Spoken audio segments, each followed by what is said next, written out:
Hey everybody, it's Sweatsuit Invitational time. I've just done my ready check over on the other screen here. As soon as we get some cards, I'm going to pop right over there. We are doing as you'll see here, it's an all Ravnica.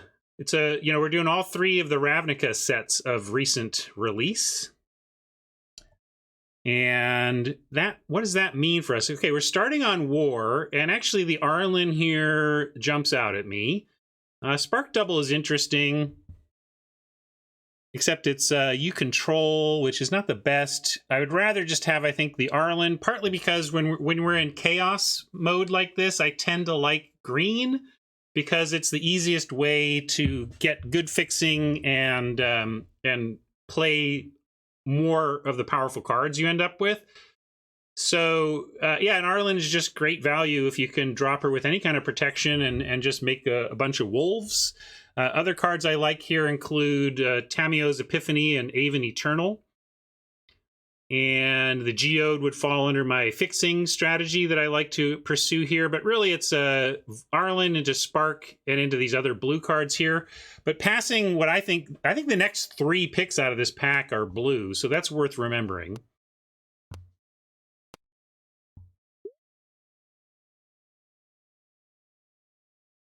Tybalt's Rager is a reasonable follow-up.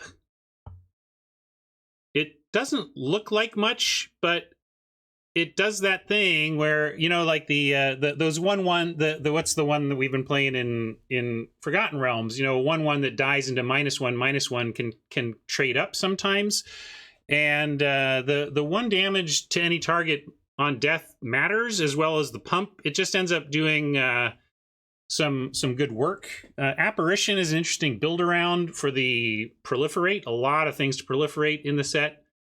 Spellgorger is up there as well if you're doing the non-creature thing enough, which, you know, Planeswalkers. I think I would start with Rager over Spellgorger. What else have we got here that might be? Nothing. That's really it. I do like a Tidebearer Giant, but as a 6-drop, if you listen to if you're on the Cato plan, you know that the top end is not a priority here. I'm going to go with the Rager.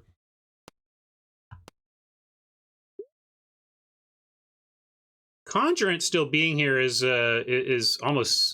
surprising to me. It's like a first pickable card. It goes into any point in the curve. It's the way it loses counters is better than, or not. It's not better than some of those, but you know, you have to pay attention to that. But it just ends up, its ability to fit in everywhere, I love. I'm going to scoot down to the bottom of chat, see what people are saying. If I missed a hello or something above, sorry. The draft started and I had to skip my my greetings. So thank you and hello to everybody I missed, by the way. Oh, and I didn't even mention my sponsor, Card Kingdom. I'm supposed to do that because they're awesome. If you're checking this out now, remember that you can visit my sponsor via any of my affiliate links. And then if you do some business with them, it helps keep my stream on the air. And I really appreciate that. Love the Conjurant, though, here as a colorless pick as well. We're not married to either of these picks. We're still pretty wide open. And we know the Conjurant's going to make our deck.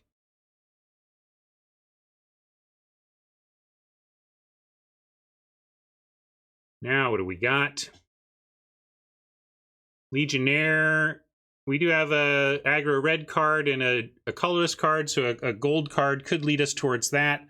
Arlen's Wolf is affected by Arlen. You know, gets a counter if you have Arlen out, and it's a solid card in general. That power 2 or less, it just tends to get through early. What do we got? 25 seconds. What else is there to consider? Invade the City is not really that good. Grazer is good and constructed, but not so much in limited. I really do think it's the Wolf or the gold card. And I think I'm just going to take the Wolf. Continue to try to block out green a little bit and take a card that works with our Planeswalker. Thunderdrake seems real good here. I was a little worried about the blue going, so much quality blue being passed. To that end, we could just take a Turret Ogre as a solid playable that we have we have a toe dipped in that color. I think most of the players we're playing against today are not going to be surprise reached by the Turret Ogre, but it may be worth it just in that it's a solid card in which we already have a color. But really, the Thunder Drake, they're going to leave a Thunder Drake for me here. I kind of want to take it and keep that lane open. Turret Ogre is fine, but Thunder Drake is much better. Yeah, Giant Growth is a great trick. I just continue to not prioritize tricks at this stage. If we don't end up with a Giant Growth, it's not the end of the world. I want to stake some claims in colored cards and try to figure out what lane we're going to be in. This Martyr for the Cause is a solid 2. You do want, we don't have any 2s yet. Well, we have Rager, and Conjurant can be a 2. But like every format, practically, I want to make sure we've got our 2s lined up, and the Proliferate here can matter. Totally Lost is fine. It's expensive, but it's playable and does the thing. It's not. It puts it on top, so you get that card back. No Escape, fine, but not a priority. Grizzly, kind of bad. It's really just a 2/3 for the most part. I'm going to take a Martyr, first white card, but if the table wants us there, I'm willing to be there, and I want to make sure we got 2s wherever we end up. Here's a Giant Growth I'm more interested in grabbing, perhaps over the Totally Lost. Transmutation, turning it into a 1/1 is part of what made this not good enough. That it's just, darn it, the thing still has power, And then also, because it's base power, if it's augmented by other things, it keeps the augmentations. So it's really a spell that leaves you wanting in the format. Best of 3, we could also take a Forced Landing, but Giant Growth is solid enough. We're just going to grab that. Last fresh pack for pack 1. Rising Populace could work with Martyr. Goblin Assailant, I said I need 2s. I want 2s. Here's a 2/2 for 2. Just grab that. And it would slot in if we were red. Although Rager's the only red card we have so far as like a second pick. So red hasn't been super open. Yeah, it's Bizarro Land today, true. But you're here. Welcome. I'm going to go with the Populace as the most powerful card. And now Martyr for the Cause is still here. So that's starting to pull me into kind of like one of the cards I was considering over the Rager was the Proliferator.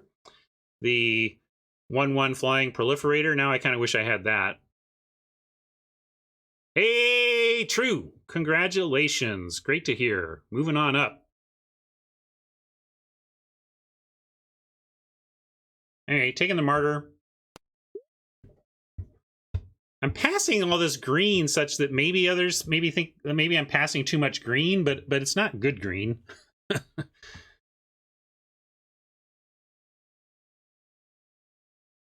The Bear was the Bear was a 2/3 for 3 with this sliver of upside. Sometimes late in the game, it's like, all right, well, I got nothing else to do but power through this.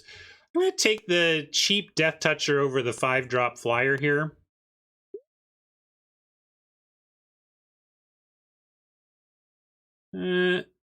Aid the Fallen could be interesting if we happen to end up with another Planeswalker. We're leaving the Planeswalker set after this pack, so it's not like we're going to get a ton unless we get lucky in the rare slot. But I don't think I don't want to take any of these other cards. Skulker's okay, I guess. We still might be blue. Topple the Statue is a fine sideboard card. We'll take that.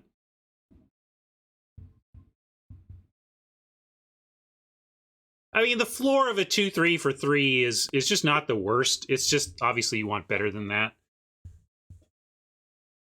This was largely unplayable and limited. Stealth Mission, not unplayable, but not great. We'll see if it matches up with what we're doing. I guess I'll keep it in for now, but I'm cutting this Wall of Runes. It's no reason to be in blue.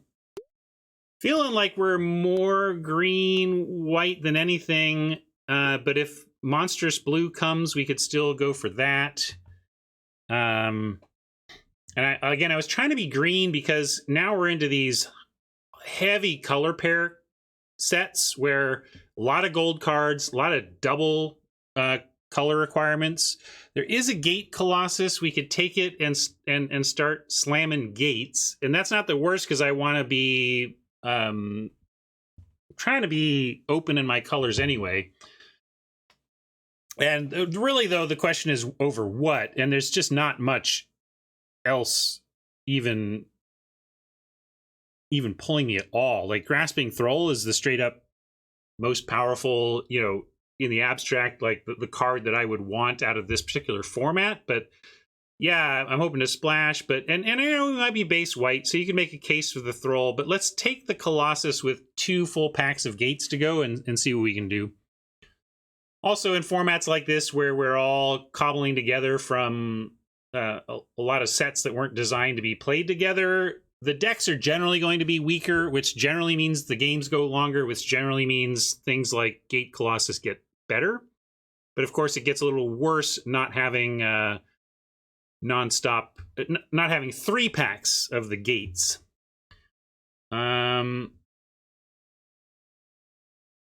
More medium. We could take Deputy of Detention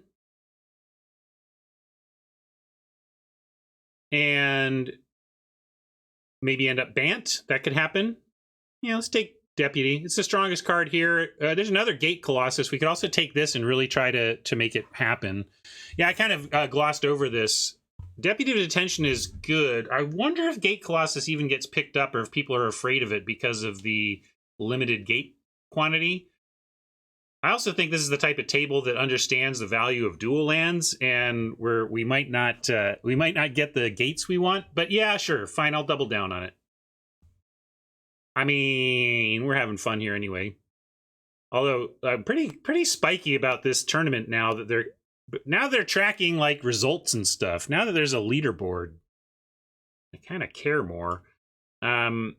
Lots of removal. We got gates that we need to be picking up with the double Colossus, and this is a good gate to get.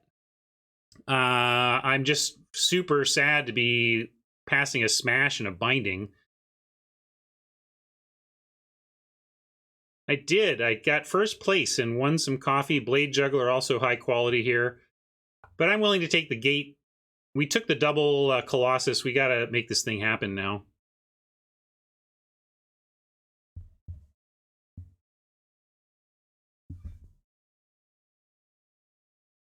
Thinking red is on the way out anyway. I'm feeling like we are Bant. So I'm gonna, especially if the Bant lands are coming, I have to take those basically. Will we get one? Let's go up and see. Rakdos Guildgate. Which we could take. We got an Aeromunculus for a solid Bant card.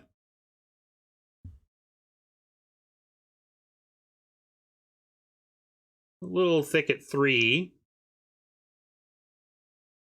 What are we doing if not that? It's like gate or Aeromunculus.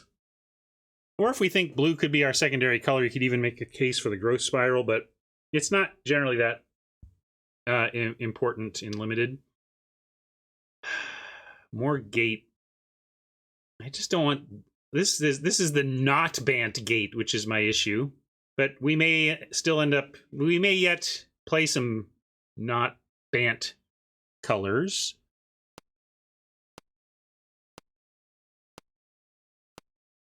Oh, you mean you want to self-mill to put gates in the graveyard?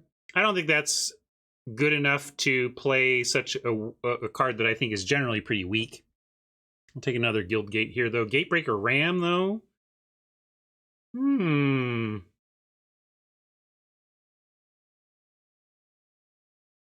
Yeah, if we scoop up all the gates, maybe we get the Ram back, but probably not. Hat really just wants the Ram now, and I'm kind of like I'm on the same kick. I think we will prioritize these gates, but this is a gate payoff. Yeah, I'm with y'all. I'm gonna take Ram. Here's a Guild Gate that works for us. Blood Crypt is funny. The rare land, much worse for us than the Guild Gate land. Easy gate. 1, 2, 3, 4, 5, 6, 7, 8, 9, 10, 11, 12 spell playables. Oh, 13 spell playables right now. Just keeping an eye on that.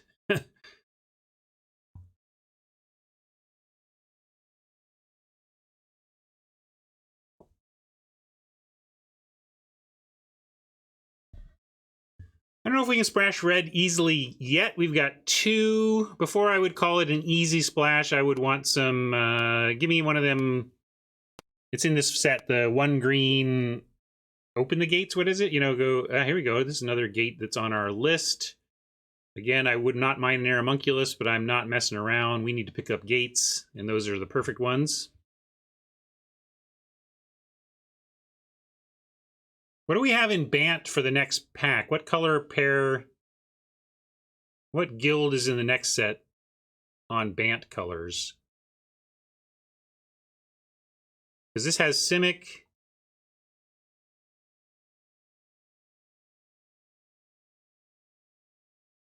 White green?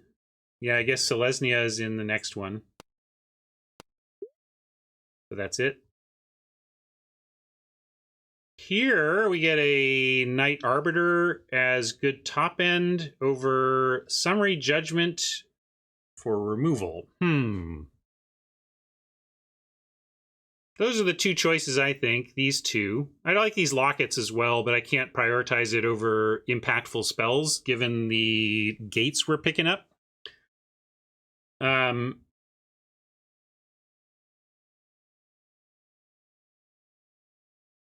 I'm going to go with the Arbiter. I like it that much. But maybe I'm overvaluing it given that we have the Gate Colossus plan already, which is kind of taking care of that late end. This is not a real card, but what else is there? I'm not playing the Shield. Am I playing a vanilla 3/2 for 3? Probably not. I might have to take this out of desperation to make our playables work. Yeah, that is a body, I suppose. Maybe I'll be that desperate. I took the Caretaker because we might be that desperate for,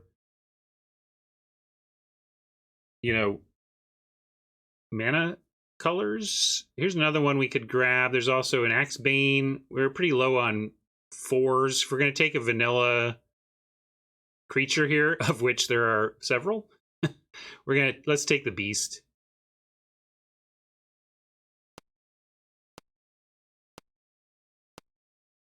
This deck looks super medium with some Colossi. I don't know if that's how you'd say that, but Exposed to Daylight is a great interaction spell, especially in best of 3, but Rendhorn, too solid for us to pass here. We're going to take that.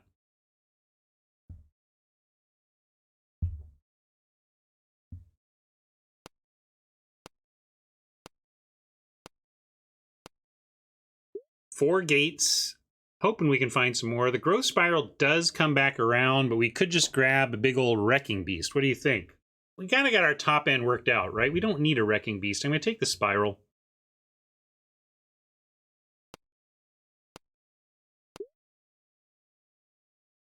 Officer is a slightly better 3/2 for 3. It does something, but we don't like that one particularly either. Although, honestly, I mean, this Growth Spiral is a little out of place. Our early stuff so far is more in the green-white camp. Of course, second Caretaker, I would rather have I'd take that 3/2 now. You know, Gift of Strength is a playable trick.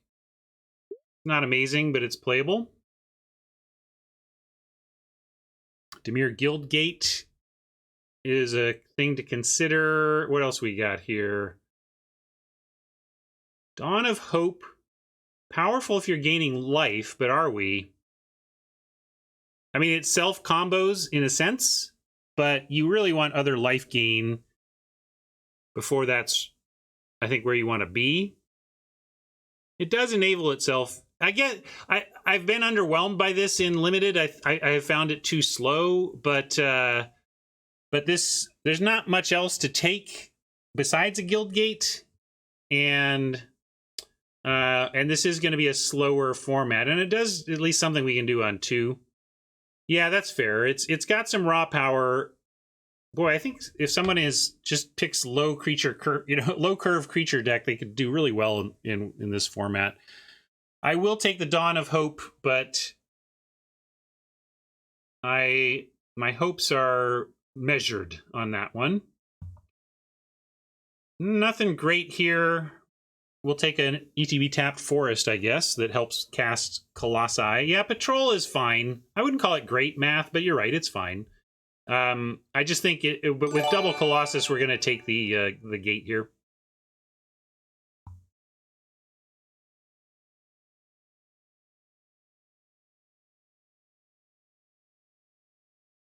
Yeah, I think we'd be much better off with our Colossi gate plan if we were doing this with a bunch of randos on Arena. But with the sharp cookies we are in this queue with, people are just going to be taking gates because casting spells is so great. Selesnya Locket, I'd like that on the wheel, though, if we don't get the Patrol back.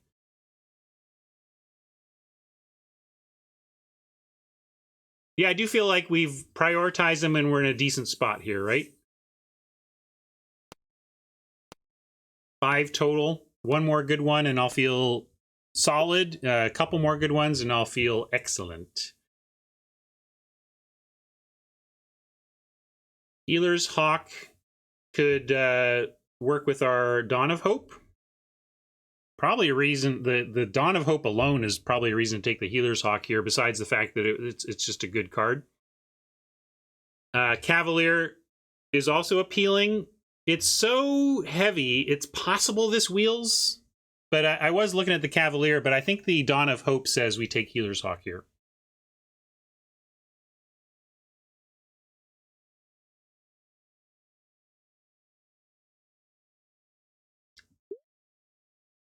I think I might even like the 2-drop. Oh, here we go. Selesnya Guildgate is going to be in our pile, barring something I'm not seeing. Yeah, no, there's nothing here besides the gate. Perfect gate.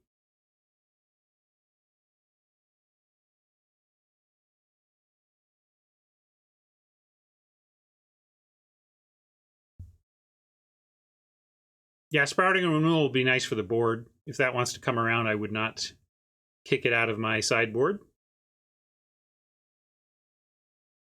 I think we feel good about the gate count now, but we would take more, especially if they are Selesnya. But here we go, where it's like, I could take the Golgari Guildgate, but now I think I want a Chemister's Insight. And let's draw some cards.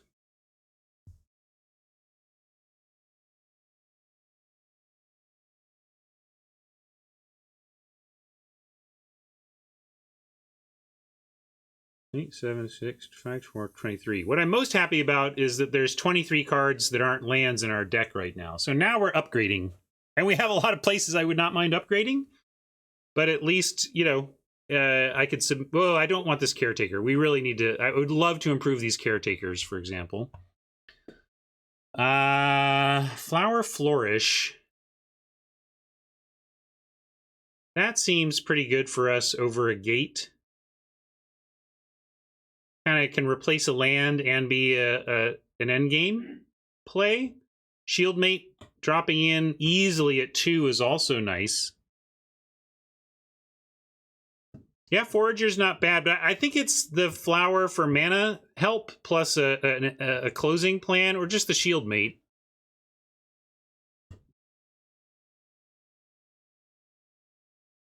Yeah, Esper Control could have been a way to force. Yeah, Flower totally fixes.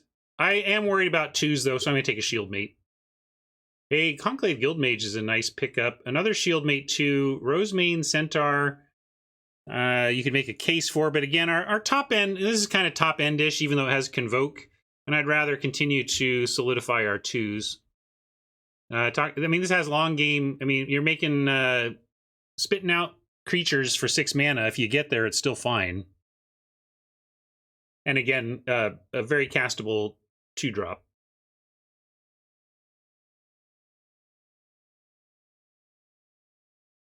Yeah, Trample, you're right. The Trample is no joke with our Colossi. I'm going to cut this Caretaker number 2, hoping that we can also deal with that. Here's a gate I think we grab. We were saying we could also take Integrity Intervention. We have 2 cards that are going to randomly give us the possibility of intervention. I'm going to take it. I think it's powerful enough. I do want this gate. We do have, we've made our 6, which feels nice, so I'm going to take a good spell.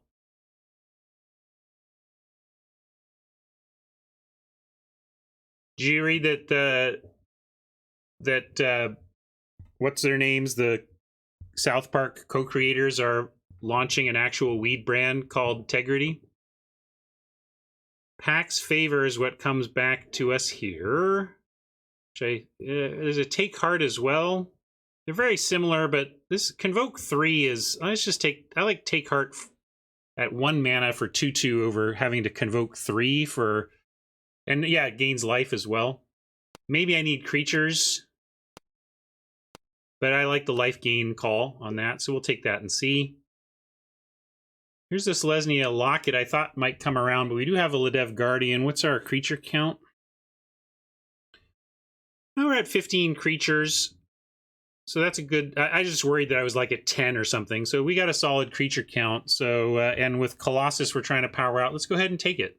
I like taking the Locket here over a really medium creature. And the Cav does come back for us. How sweet. So maybe you don't even play the Growth Spiral. Probably cutting like a Gift of Strength. Anybody want to gift us with a gate? Probably no gates coming in the last few picks, but if they want to come around. Yeah, I've seen that musical. I saw the South Park. What's it called? I know it's about the Mormons. Book of Mormon, right? That's what it's called. That was great.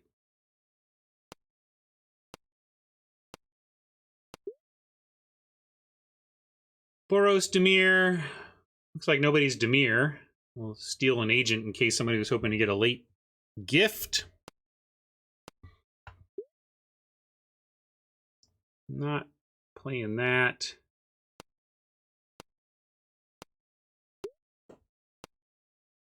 Yeah, I hear the Mormons love it.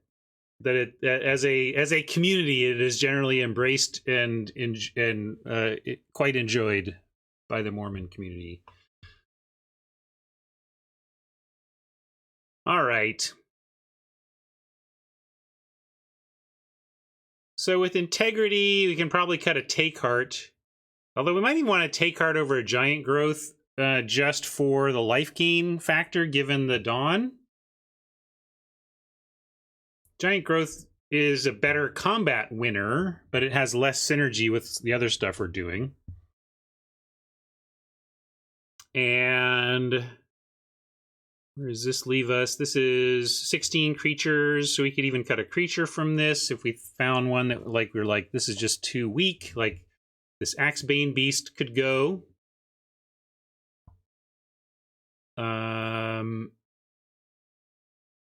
This Officer could go. Thunder Drake's a bit of a weirdo, but we are going to try and find the blue. We didn't get any Go Find It fixing, which is unfortunate. I was hoping for something in green that would let me go search up an island, for example. Populous is good enough. I certainly am not going to cut it over the vanillas, even though it starts a notch down. Between Martyr giving it extra counters, like it gets real. You only need one thing to die before it's fine, and then a second thing dies and you're getting overrate, right?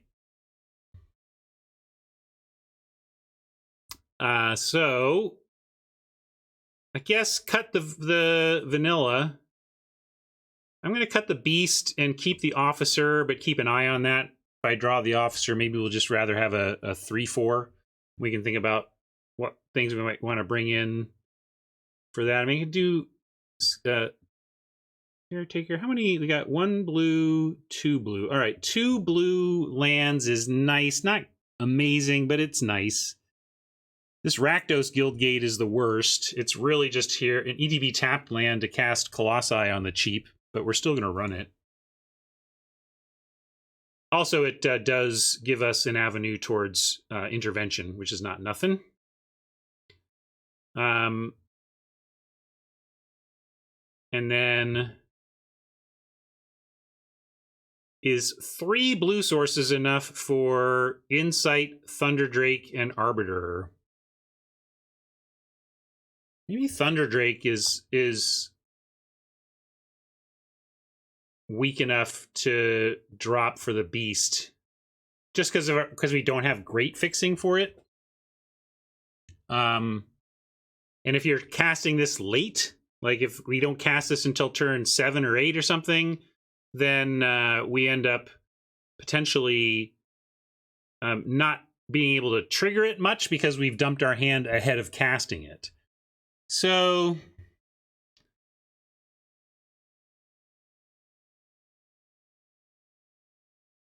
yeah, we could put in a grudging caretaker. I've literally never run this card, but this could be the spot for it. Go reduce our blue card count by 1 and increase our ability to actually cast the blue cards. Then we can really get away with the 1 island, and then we have like 4 sources if you count the caretaker as a source for 2 spells.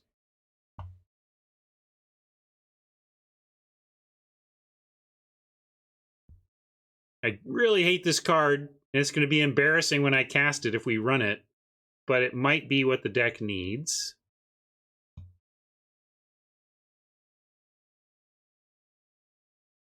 And if not that, then what? I mean, it does even ramp, right? Like, yeah, I guess I'll give it a try. It's not great.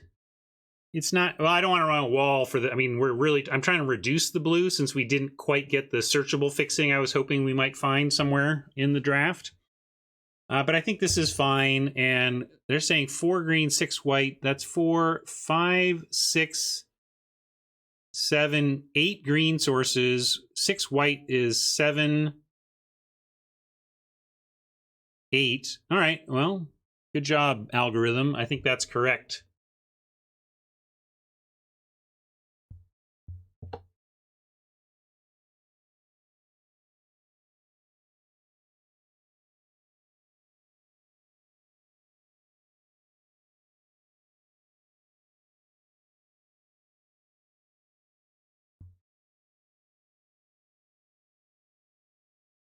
Could be worse. I could be a wall of runes. That would suck.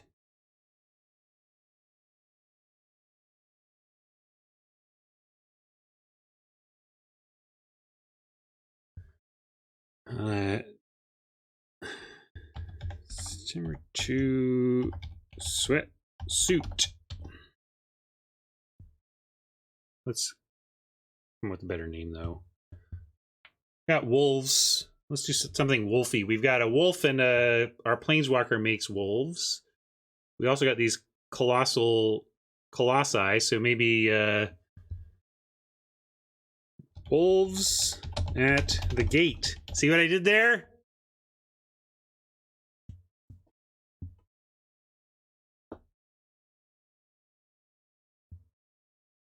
Remember Mama's sleeves? Where are they? Where are they? Is it this? These look new and cool. Is it this one?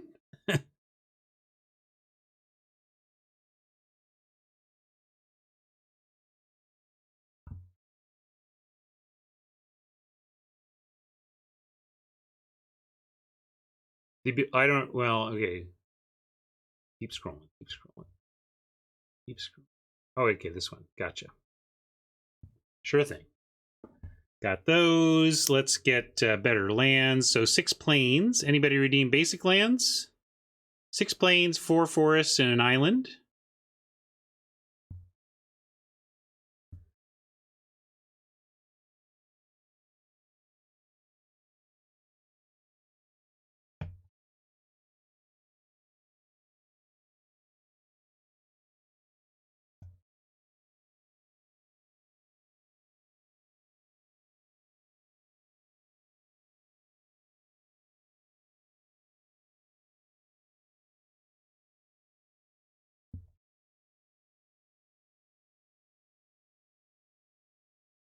that there is a deck.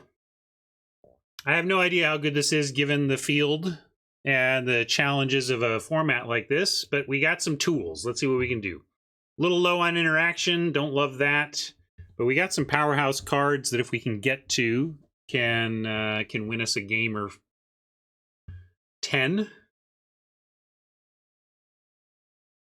And I'm going to check in on my opponent for the first round. Get their player handle. Kvartek.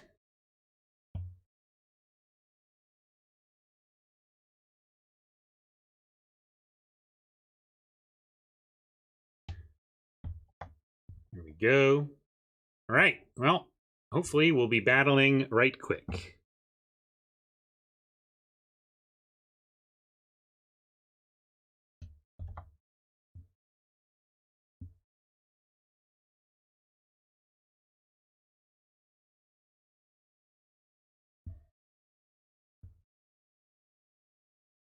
Oh, I gotta switch my screen share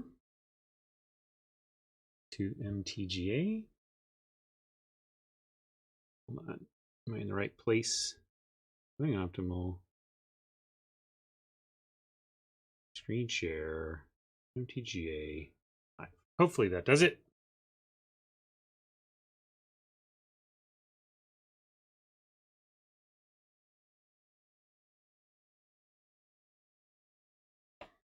Oof, on the play with a gate. Come on, show me that card. I think we have to send this back, but the Selesnya Guildgate is so appealing. I'm going to go audio, get some audio here.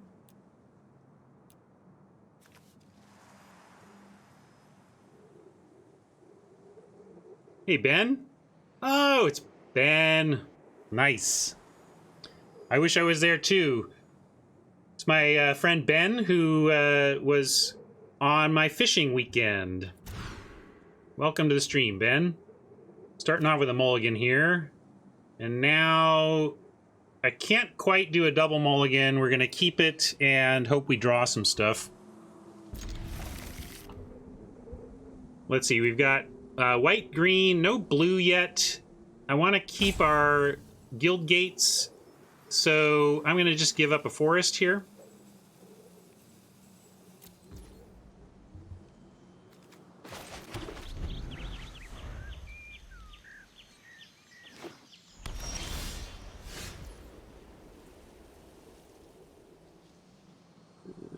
No.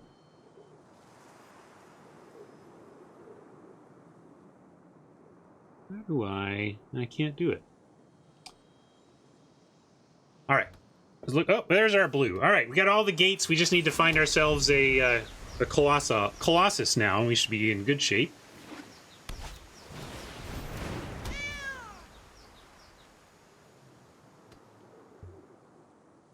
Of course, the land could stop, and that would be okay. Pouncing Lynx. First strike on attacks, so we can't block here.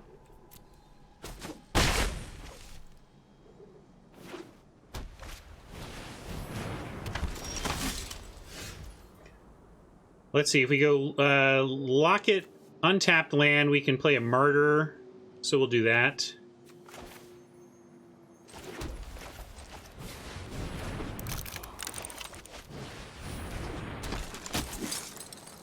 I should have figured out if I was going to attack first before doing all that. Probably wanted to offer, and I'll still offer. They know it's a clean offer, but I like the Martyr dying for them before they have anything to proliferate.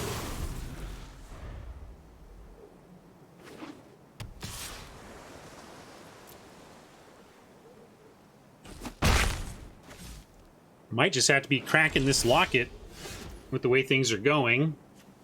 And we can do it with the lands we have out. So that's probably what I'm doing. I'll play a gate here, hold up the combat trick just in case, and then crack the Locket at the end of Oppo's turn.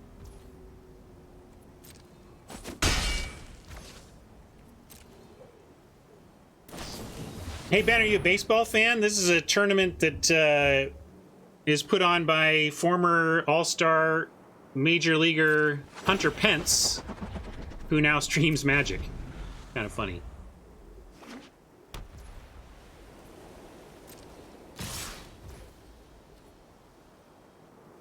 That's going to deal some damage here.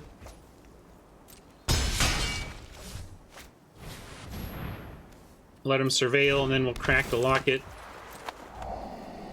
I could have blocked, or I didn't have a. I was tapped. Never mind. I was like, oh, should I have take cart? But no, we'll do that later. We're gonna lock it into a Colossus and take over this game. That is the plan. No. We're actually at the point now where I want to hold gates to recover lost Colossi, because we can cast a Colossus if we draw it now. So I'm going to play non-gates and sandbag those for Colossus recovery. And we can go Guild Mage and Officer and 2-spell here. Unfortunately, Officer, making this a 3/3, doesn't actually get it through the Informant. And...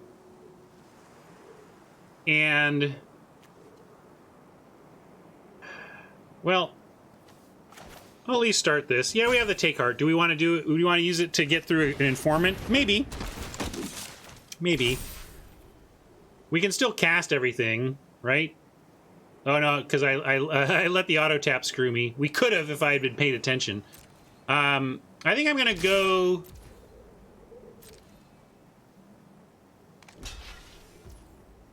I'm gonna do this and let the block happen this time. Play the guild mage, and at least we've trained Oppo to block like that we were bluffing, right? So they'll be more likely to block with things, since I did not choose to take heart there.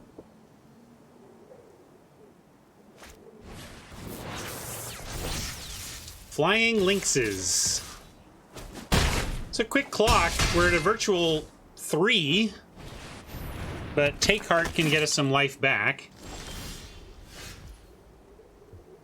Yeah, I mean, making 2/2s is all well and good, but it doesn't stop 4 in the air, which is actually going to be more, right? Because now they've got maximize altitude for the Blade Instructor. That's going to become a 4/2 flyer, right? 4/2 flyer for, and then pump up one of these to present 4, 5, 6, 7 total damage. So we actually have to attack this turn. I'm going to play the Populace.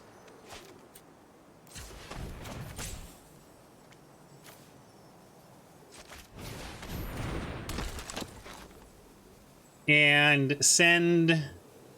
what do we got to send? Definitely these two. Yeah, we'll just send these two and prepare to take heart. It's that or lose.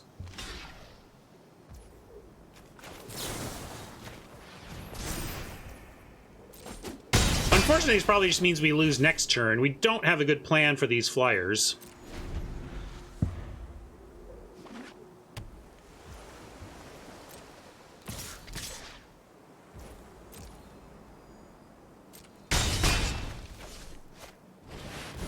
Woo! Now we especially don't have a plan against these flyers. That's a beast, and we gonna lose. Insight, Desperation Insight. All right, let's do this, this, and really this, and draw a couple main phase here. And now that's kind of all she wrote, gang. We got no... did I over tap? Oops. Didn't matter anyway. I can do this, but then we just die. Oh, I didn't tap any blue. Yes, thank you. It just was like, sir, that requires some blue. Well, what we require is flying defense, and we got none. So let's move to the board here and figure out how to manage that next time. Anything to help us with the flying? We could bring in the Drake just to have something in the air for ourselves. Probably have to do that. Gift of Strength gives reach, so we can bring in that trick and cut the Take Heart trick, which reduces the combo with Dawn of Hope, but we do need to deal with flyers, and this helps, so let's do that. And then I guess I'm going to be greedy and just cut the Caretaker. I hate this card anyway, and I'm going to cross fingers that we find our blue soon enough, naturally.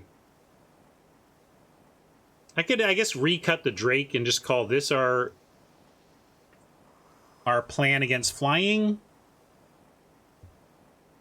It is really all we've got, though. I'm not seeing anything else that does anything with flyers.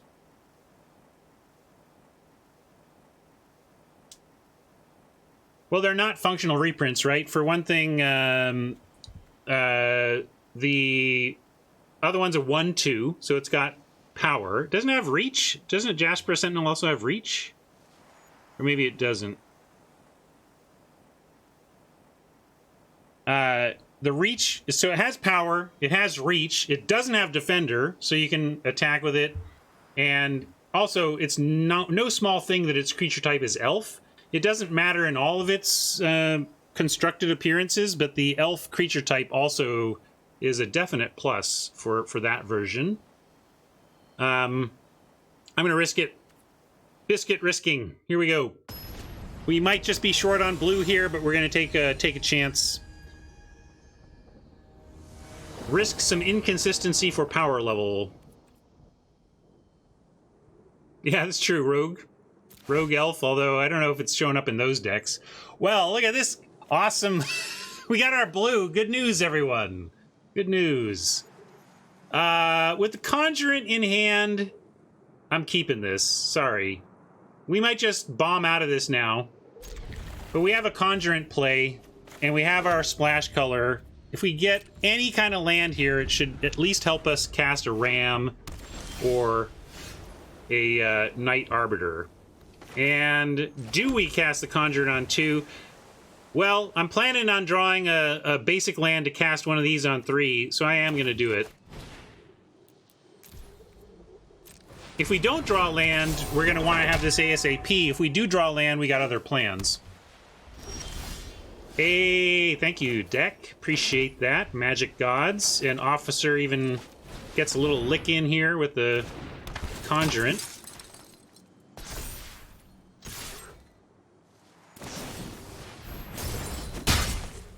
Judged unworthy. We got a point in, though.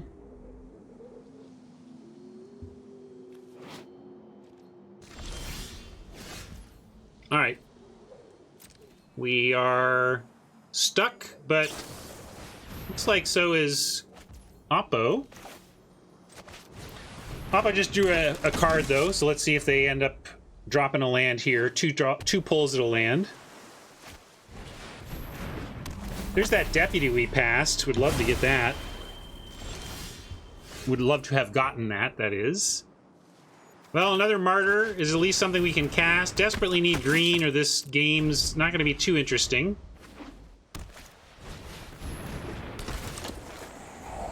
Ooh, Surveil 2 just feels unfair. I want to Surveil 2. Hey, the green shows. All right, so Gatebreaker now, and then have gift attacks next turn.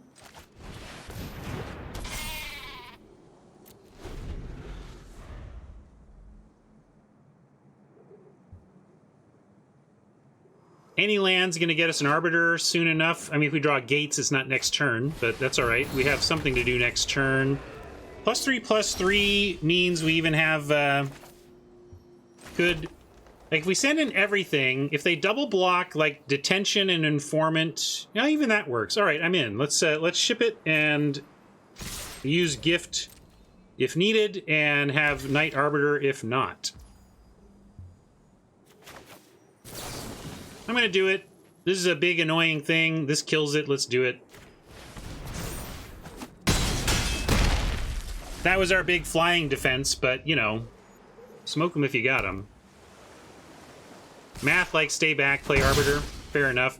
We did get a nice chunk in, though, and now maybe Arbiter can get there for us in a longer game.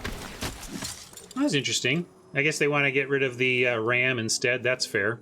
Gives a counter on the Sphinx, and they can upgrade their removal target. This makes us need to almost leave our hand. You know, if anything we play from hand here is just going to get detained. So, not loving running anything out now. And they're probably willing to trade the ram for the Sphinx, I would expect. I'm going to send in the officer and the ram, at least. It telegraphs we really don't have a trick here since I'm leaving our 2s back, but got to keep swinging. Yeah, they don't want to trade because they're just going to deputize it. And then we're going to try and voice/arbiter our way from here. 19. Hopefully we can just kind of get there. But bye-bye, Ram. Hardly knew ya. Rock Charger is a great aggro tool, so this is a real race forming here. And to that end, what gets us through the walls? I mean, now if we're sending Martyrs, we can play Arlen, and if the Martyrs die, it at least gives us more loyalty on Arlen, but with the double flyers, Arlen won't be long for this world if we play her.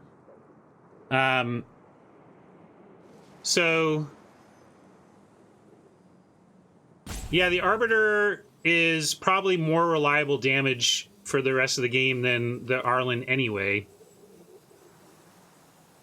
Yeah, the trouble is it doesn't race the flyers, but maybe we find follow-up stuff that does. It's not looking great for us, though, I gotta say. Feel like our lack of flying defenses cost us in both games and may just cost us a quick exit from the tournament today.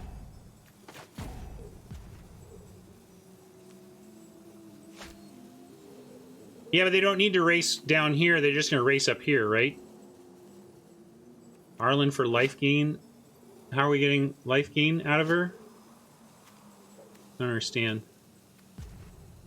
Oh, because they have to attack her? That's fair. Yeah, if you're thinking of that, true. All right, well, I'm in for that then. Let's go Arlen. Since Knight Arbiter doesn't win the race anyway, I'm going to do this. I'm man's worst enemy.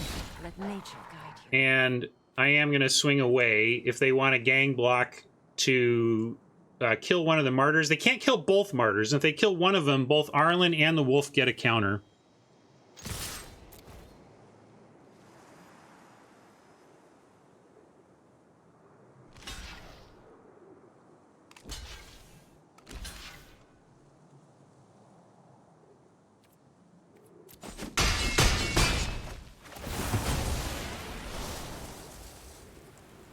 I do like how proliferate is implemented on Arena. It gets that right, you know?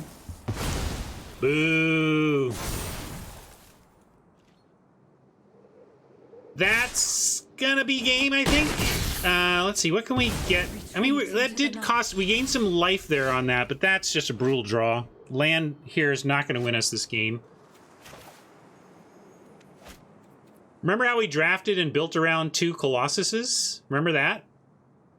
I remember that. It was a good plan. Now we have, like, no attacks. I can send in, and they can double block for 3. Trying to think if that's a path to winning. I'm going to say no attacks, drop the Knight Arbiter, and hope there's something magical on top of the deck that gets us out of this, but... I think we're 0-2 done, gang. Unfortunate.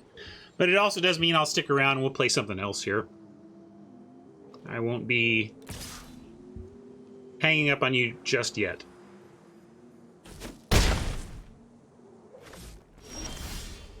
Hey, there's one of them. You're late, buddy. Now we need the Trampler to actually make this...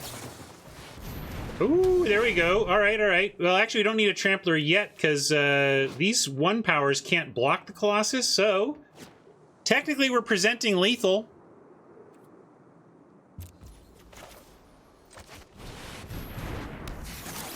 So if they don't have anything for the Colossus, the Sphinx can't attack or we get the game. So let's see how this goes. Yeah, very nice deck. 2-color, solid spells.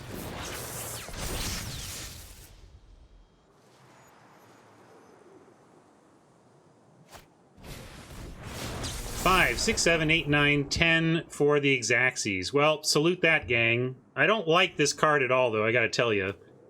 Kind of sucks to lose to a card I don't think is that playable.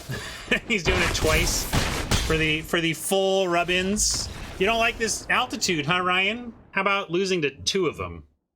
Ah, well. Sometimes I played cards I didn't love either. This was a one of those formats for that.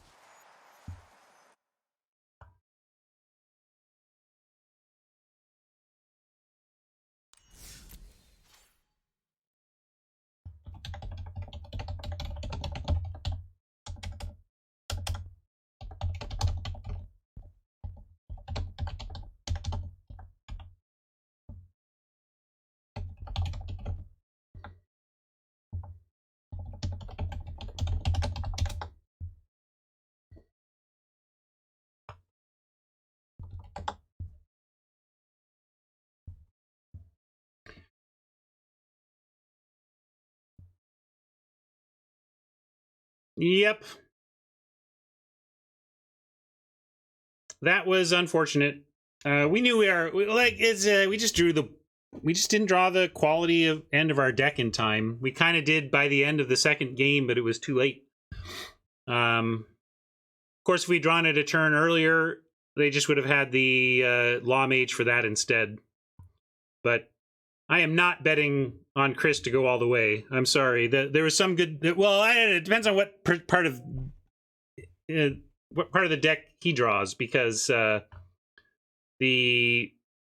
top end of that deck we just faced was crazy. But there's some sketch there too. But we're in a grab bag draft. Everybody's got sketch, especially our pod. Our pod did not have powerful packs, at least not that I saw. So I'm not really even thinking our pod is in good shape if those packs were any kind of measure of that.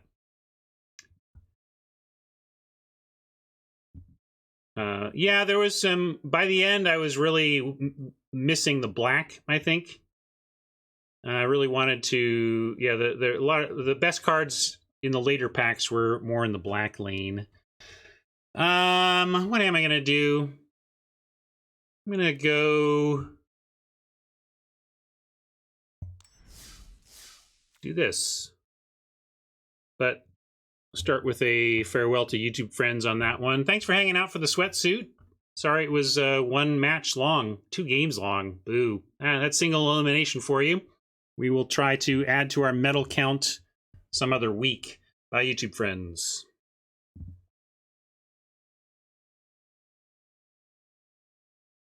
Yeah, I mean, I didn't want, I think Chris and I are probably both the same in the sense that we call our decks very bad when they have bad bottom ends.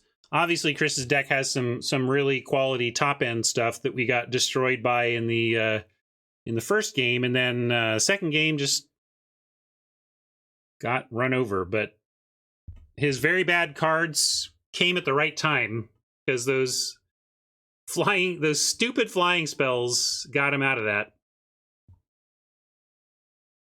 Well, yeah, we did. That's true. If we had just found, we had a little bit of removal that would have been nice to find as well. That's just the way it goes.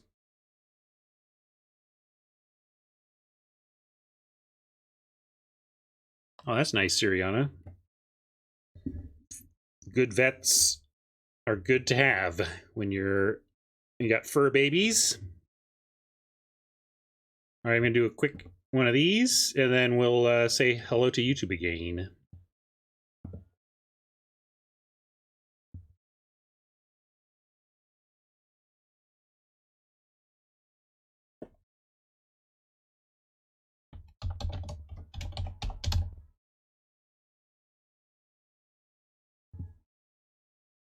Actually, I'm gonna do this one more time.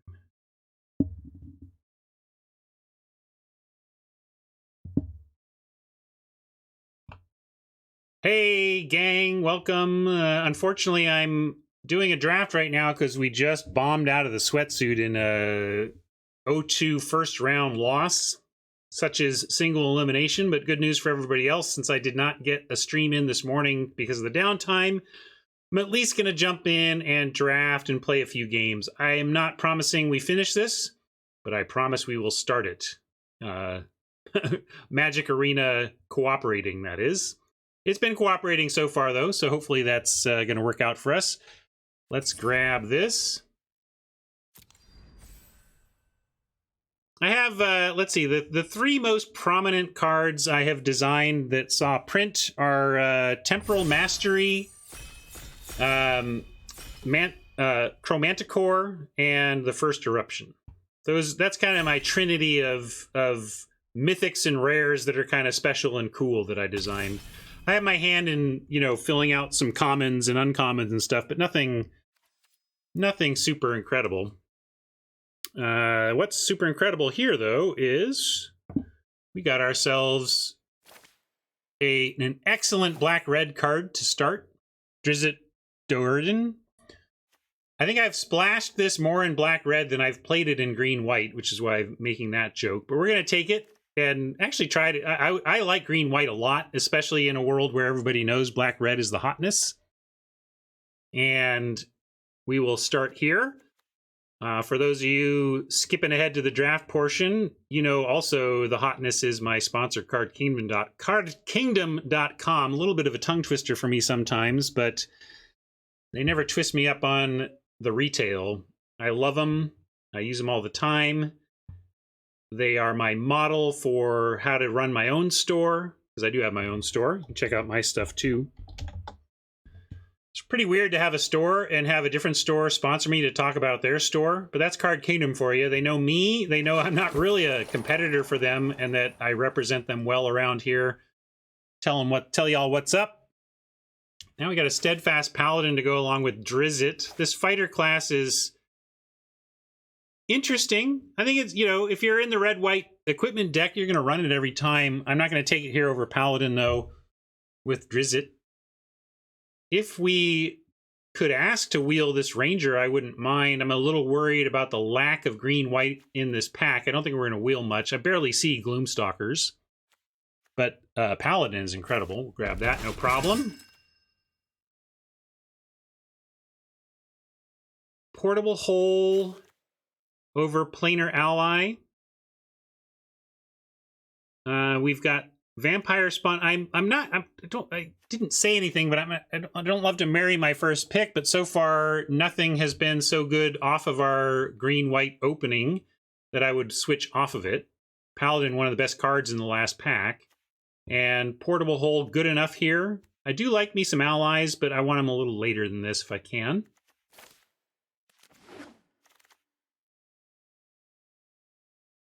Now it's really drying up for our color pair.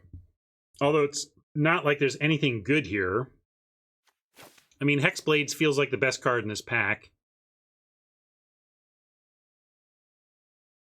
Trickster, you'd think would be the best, but it's just not a real card. I'm not going to take if I'm branching out into a new color, it's not going to be blue when I can at least take a Hexblade, which is legit. So yeah, we'll take it. Again, yeah, it's true. This could easily be splashed in a white-black deck as well. So we can bank into white-black from here if the table says so. And it does look like good green is drying up and good black is available. So I'm in for the ghoul here. Peggy stays on core color. Feel like we're definitely white, so we could just pick up a Peggy. Yeah, Rally also fine. Rally, Peggy, and Ghoul are where I'm at. Cleric, if you're specifically life gain, okay, but other than that, I want to get this much later. But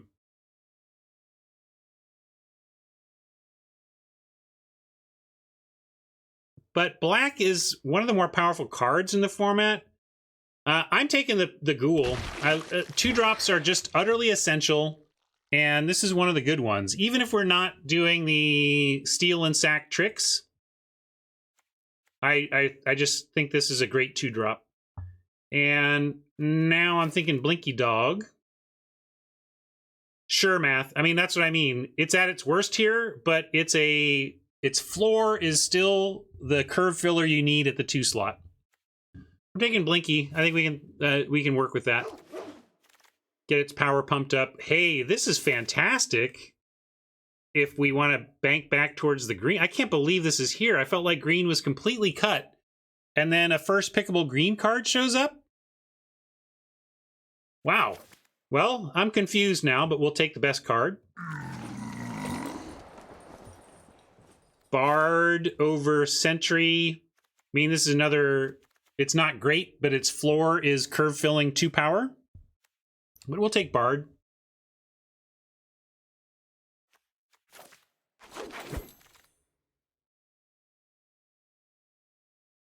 Prowler, I hate. Golem, I hate even more. It's so dumb when they're like, well, I'm going to attack with my 3/1 that I paid 2 mana for. Trade it off, buddy. Yeah, this is an okay trick. I would rather just have another creature. You really want... Maybe it is better than Prowler. I hate both of these cards, and I hope we don't play either one, but I'll take that one. Longbow, maybe you can make a case for out of the board in certain cases. If we do end up white-black, Gloomstalker can be serviceable. But I like Prowler better than Gloomstalker, basically. And here's a Prowler, but what about a Mace to give something to put on the Blink Dog, and eventually, hopefully, we find some flyers? So I'm going to take that. It's not the equipment I want. I'd much rather have the torch. I hear you, Pablo, but if it's where we end up, it's where we end up. I'm going to take it for the possibility. Totally agree with all the meh responses for Mace, but I don't know, what was our other choice there? I don't even remember now, but I wasn't super impressed with our options.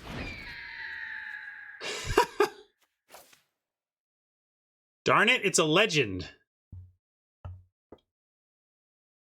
So I guess we pass this since it's a legend.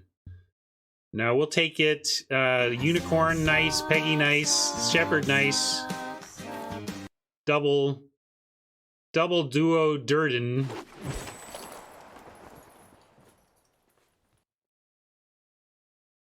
Monk of the Open Hand over Circle. Monks and Druids here. Looking less and less like we're going to be casting black spells.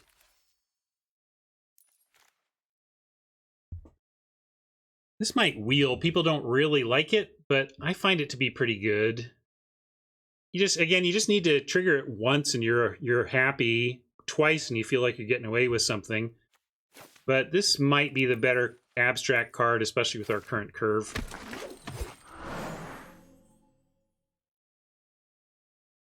Georgie, Green Dragon, not the best dragon. If we're going to pay 6, I think I just want a 7/6 that gains me some life. And we'll see what else we wheel from here. Here's where I can take a planar ally over nothing. Oh, they're not nothing. There is a Death Toucher. I do want flyers, but got to take the cheap Death Toucher here.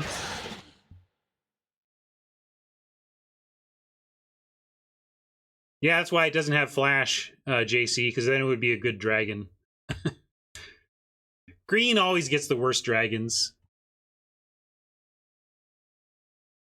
I was on the design team for Modern Masters, and we incorporated the cycle of Kamigawa dragons. And that green dragon from Kamigawa is so sad in the face of all those other ones. Here's an ally that we can have on the team. Yeah, that merchant jumps out, right? I'm just not going there now, though. Evolving Wilds or Dungeoneer.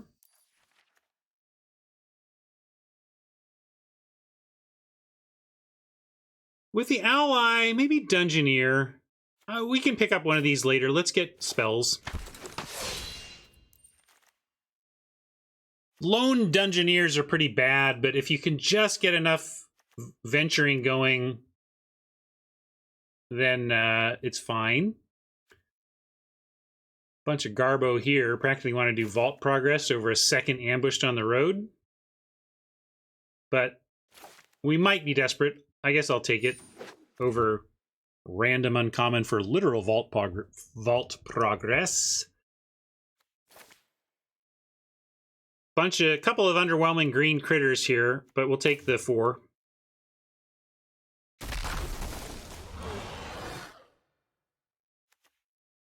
Maybe somehow Gretchen finds her way into this deck if we get some easy fixin'.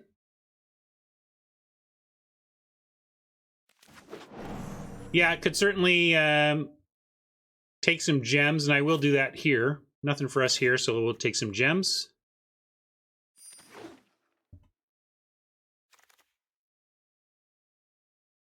Another Gretchen.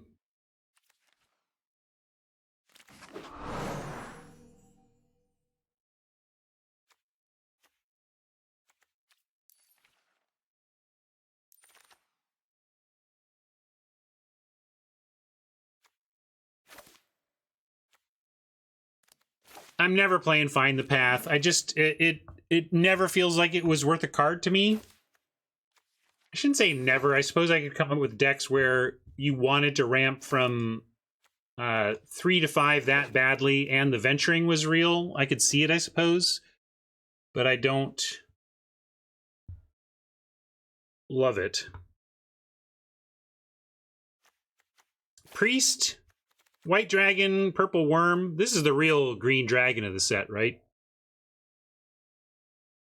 I like both of these. I like the 6. I like the 5/7. But I like a Priest most of all. I'm going to take the 2 for 1. Simple, easy 2 for 1.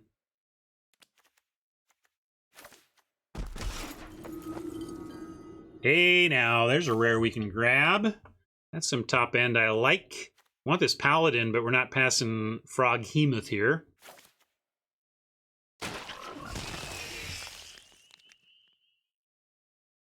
Another shot at a Georgie, but another shot at a 2 for 1 in the 3 hole. And I got a Dwarfhold Champion also suggesting, hey, look at me, but I'm just not, I just love these. We're going to take all them. I mean, we're pack 3 here. I want to get good playables, and those surely qualify, as does Spoils. Oh, Teleportation Circle. Can we break this? What do we got for this?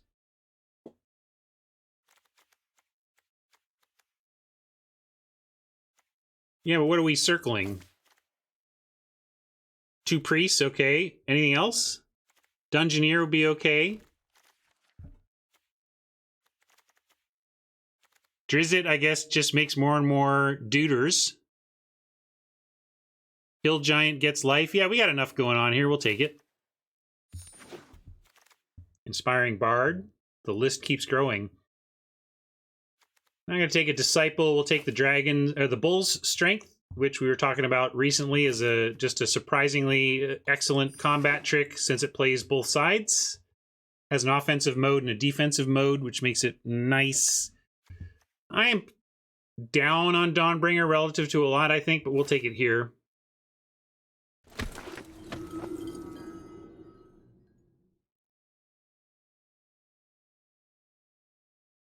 Another Moon Druid over a Paladin's Shield.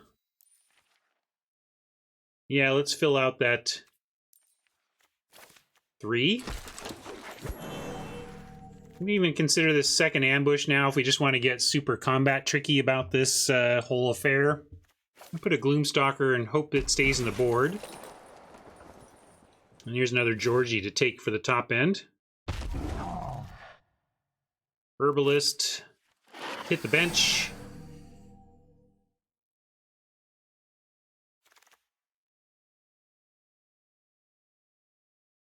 If you don't have any, it does give vigilance in a way, but not in a way that I would recommend running without good triggers.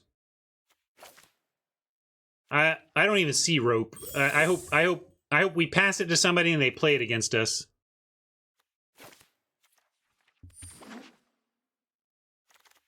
Even if I'm dungeoneering, I don't like that card. Feels way too clunky.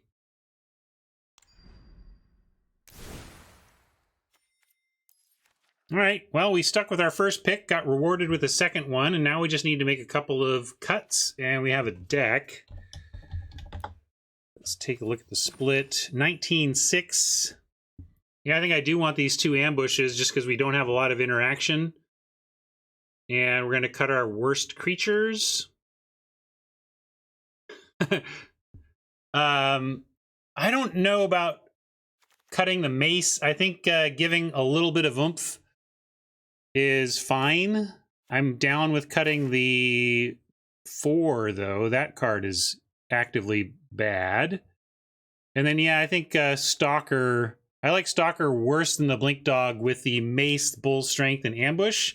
All 3 of these can do some work on the Blink Doggy. And we are venturing, and hopefully we're venturing enough to maybe even put a +1/+1 counter on it sometime. Nah, Bard is fine. We don't really have life gain payoffs, as you mentioned, but the simply enabling attacks, pumping up a Blink Dog, making it a 3/3 double strike, it's all good enough. So I think we cut the Stalker, and then 17-6 split is fine. And we even have cool stuff to do with the circle.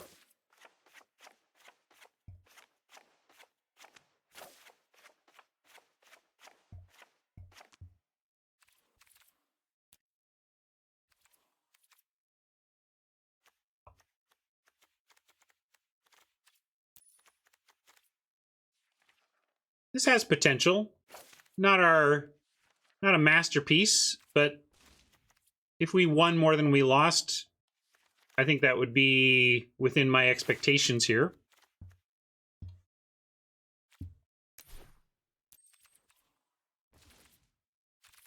Also, not sure what my rank is. We're in ranked play, so it's possible we're with the reset we're at a lower rank and might face some softer opponents today. We do have 2 Circle of the Moon Druid and the Teleportation Circles, so it's definitely got to be circle based. Will it go round?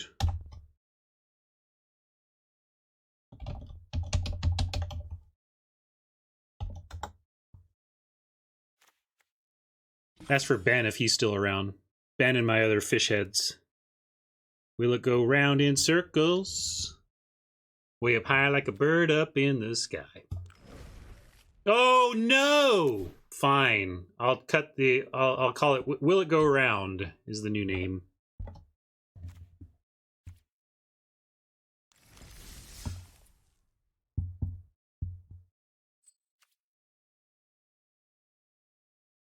It's actually a cover.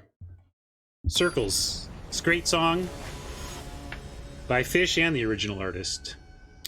Alright.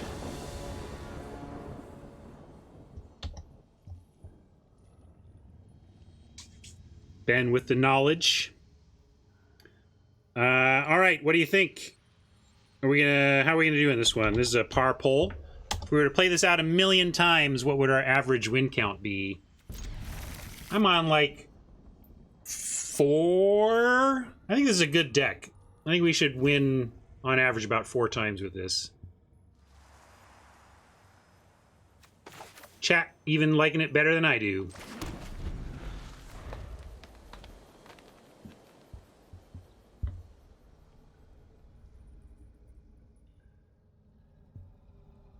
Robert thinks it's legit absurd.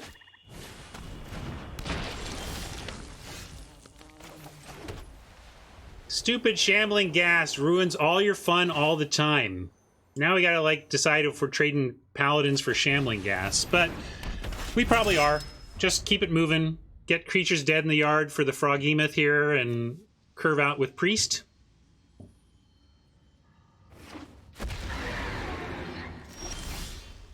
Yeah, it's a little low on removal for me to just love it. Just low on interaction here. And the Ghast. Such a 1-drop. Oh, here's how much of a 1-drop I think it is, gang. You know me and my little specs.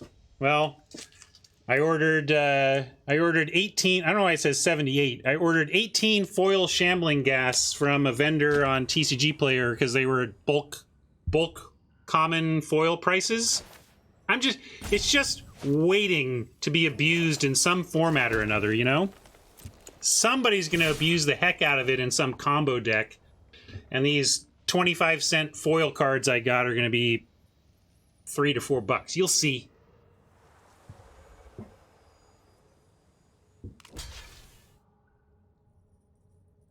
That's true, Robert. One nice thing about making them do this exchange is they at least don't get to ramp off of it.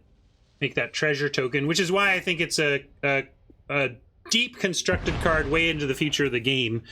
A 1-mana creature that sacks into mana is just going to be used in combos at some point. If not already. All right, nothing to do on 4 yet, so that's our dream draw. Something to do so that we don't leave our mana fallow on turn 4.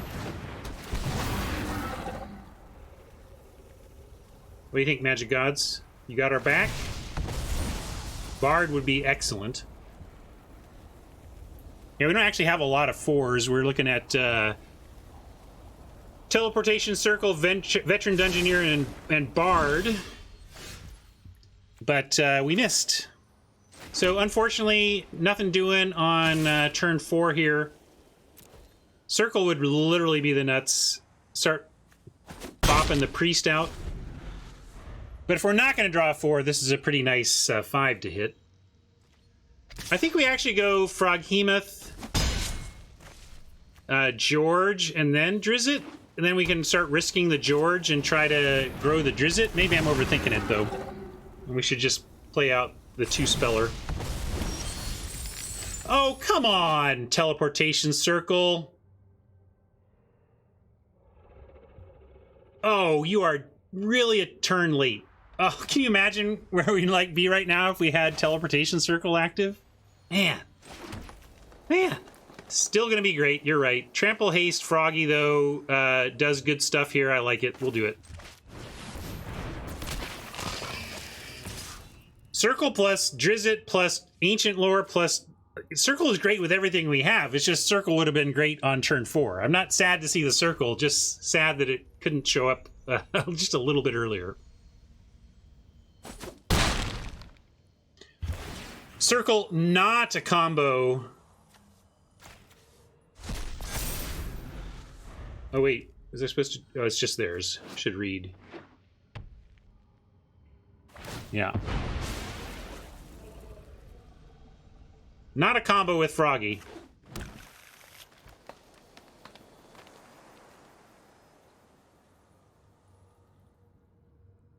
Circle should take over this game, though, if we get any of our value left behind. I'm still just going to run out Georgie, though, for max mana.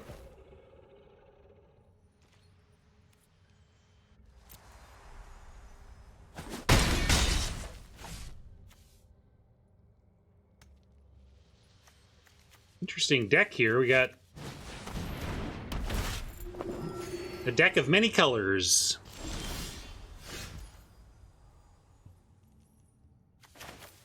I'm just thinking in terms of maxing mana. It's not necessarily better, but also we can play this out, and if it survives untap and we can drop Drizzt and send it in, they can't really do much about this.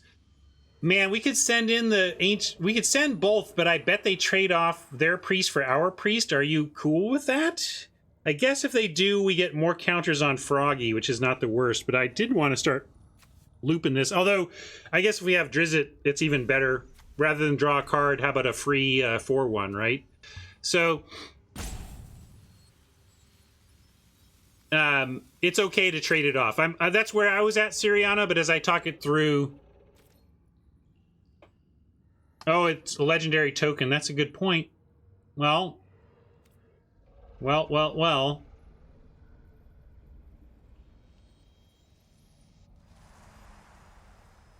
Yeah, I'm still going to do it. I think we've got so much behind we should. If they trade it off, because then Froggy even gets more, right? We can still get Froggy bigger.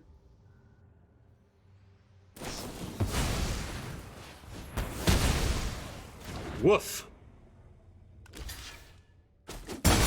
That did not go as planned.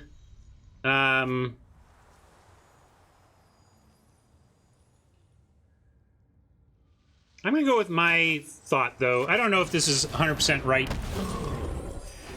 But George with Drizzt behind seems good.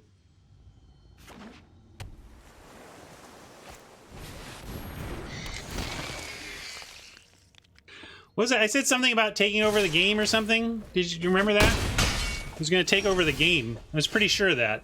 That was what was going to happen.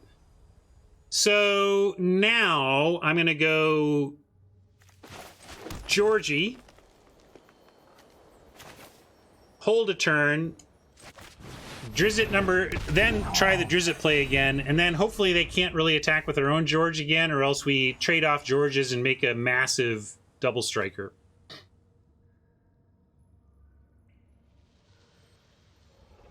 It's true. If nothing's dying, though, we're not resetting anything. First, we have to actually have something die. But a Vigilant 7/6 that gains us 3 a turn as a bottom end of what this circle is going to do is not bad. And certainly the lack of interaction showing why it's keeping me from thinking this is an incredible deck and just a very good one.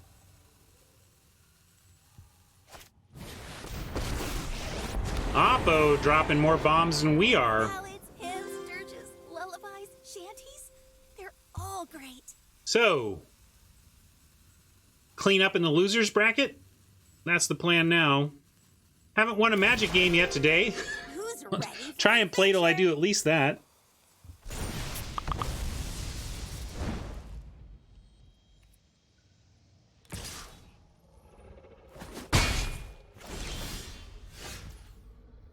All right. Actually, new plan. What about Priest Circle and start bouncing Priest? I'm gonna do that.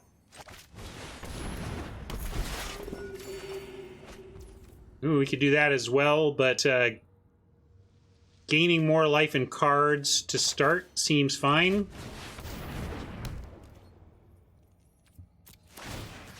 Could gain 3 life or 1 life in a card. I'm gonna go 1 life in a card.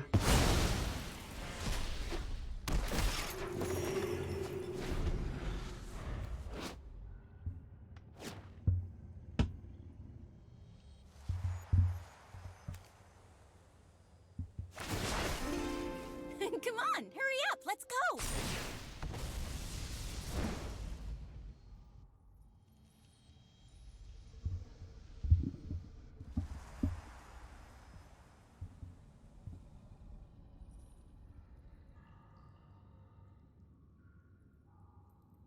And now at 8 mana, we could even draw the 1 removal spell we have, the fight spell, and that would be excellent because we could go Drizzt, George on George Violence, and grow our Drizzt. I think that's how that works. Yeah. Reading is fundamental.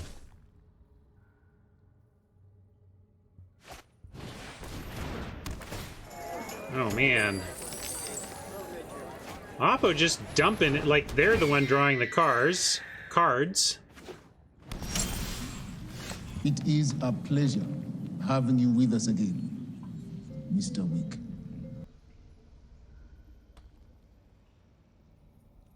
Yeah, we would George Flayer, that's right. That would be more important. I'm just thinking about getting Drizzt big, but that's not really where it's at. Now we have Drizzt, Bull's Strength, and a Teleportation Circle bounce to try and keep us in this game. No Reach, which is proving problematic here.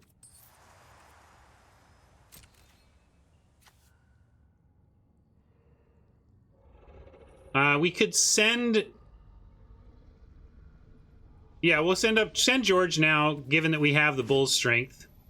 And I will even go ahead and send it at the Planeswalker, because if they just try to chump to keep the Planeswalker from dying, we can Bull's Strength and use Bull's Strength as removal on Planeswalker. I think that would be worth it. They might even try, but they might go for a George trade, in which case we can potentially win that as well. But good, that's kind of what I was hoping for, and let's use this Bull's Strength to kill target Planeswalker. And untap a big boy.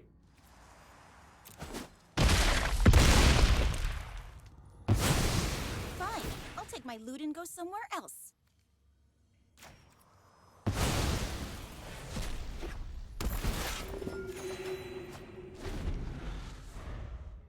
Well, this is proving to be an interesting game, at least. Feels like anybody's ball game now, because the teleportation circle gives us a lot of flexibility to stay in this until we find removal, our one piece of removal for the flare.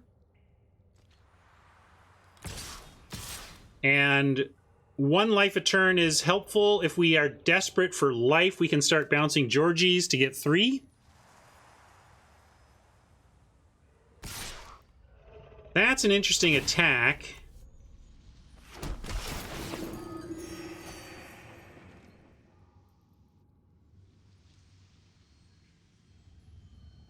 So, kind of makes me want to give up on the priest here to double block George. I don't love giving up our card draw engine, but we still have our creature maker engine and our life gain engine. And if we, although I don't want to use this, because if we pull this off, then we're talking about a huge Drizzt.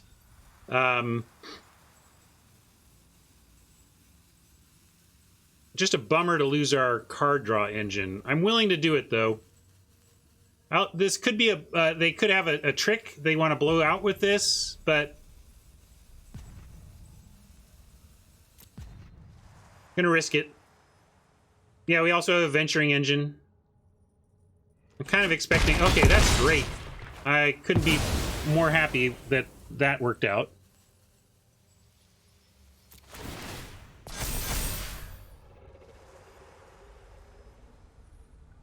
But what was that about? I'm a little surprised they did that, given the cleanliness of the air attack they had going. So now I'm wondering what we might see behind over there. Yeah, are they gonna... get something back? I don't know what they're doing.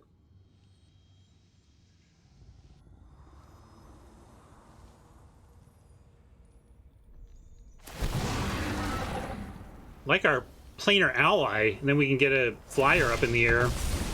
That might even be better than removal for us at this point. Good question. With turn-by-turn dungeoneering, you could make a case for the Mad Mage if we think this game is going long.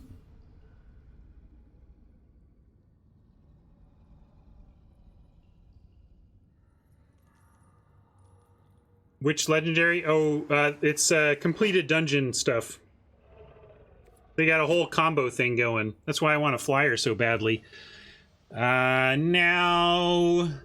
Well, we're just playing both of our spells and deciding whether there are attacks here for us. Yeah, now they're the ones getting priest every turn. That's if we attack. We could just not attack to prevent that whole affair.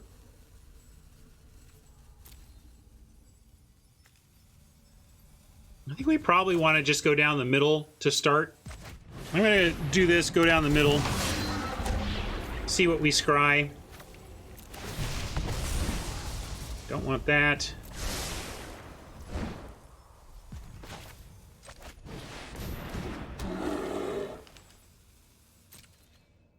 Yeah, I like no attacks until we come up with a plan for their engine. And just use our own engine. And I'm going to go Dungeoneer over life here. Right, we get to a card. Yeah, I'm gonna do that.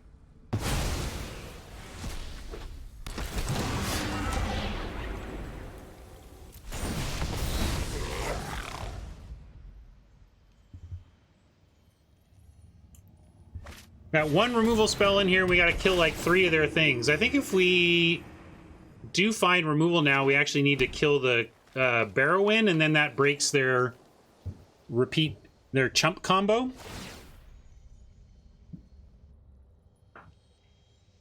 But we also need to find a way to not die to flyers. Hopefully, besides blinking a 7/6. Yeah, either of these would kind of stop the engine, right?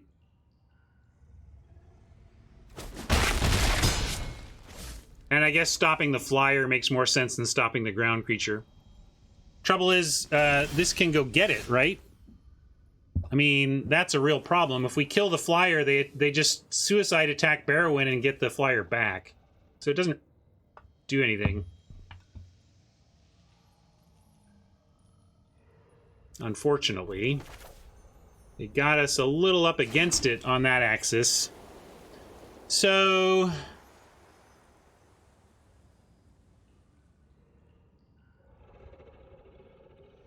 they don't have the flyer to keep attacking with. I'm just saying, if I kill the flyer, they suicide attack the Barrowin, the flyer comes back, and then the flyer we tried to kill is still there.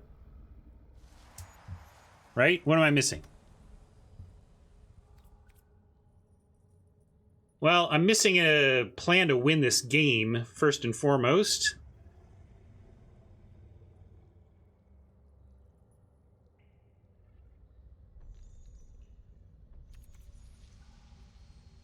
Right, but I'm just saying, why am I not just killing the Barrowin then? Why go through all this stuff to do it the long way when it ends up being this, you know... I would just kill... my point is kill the Barrowin.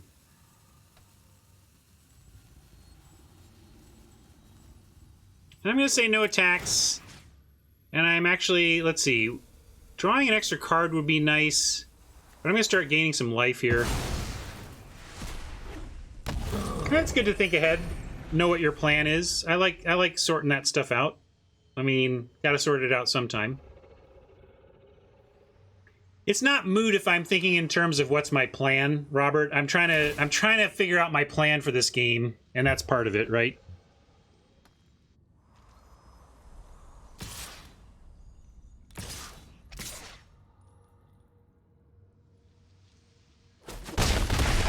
Right now, Bouncing George is still -1 per turn. So, yeah.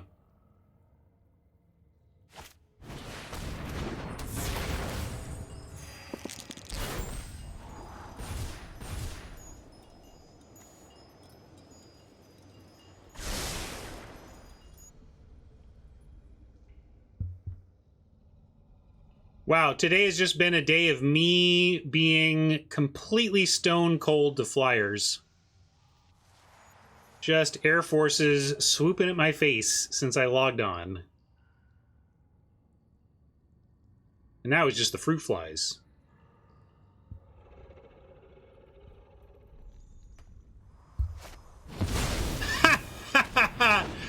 Flyers, you say? Flyers, you say?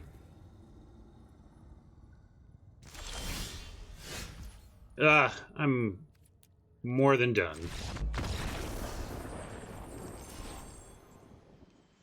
Wow. So you get nothing. You lose. Good day, sir. Is this a dead man, Doctor? Very dead, Mr. Spock.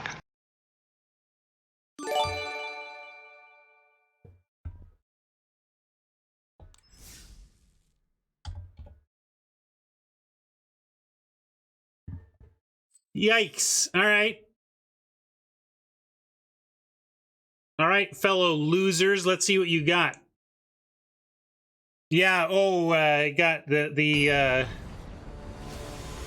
Invitational did not go well.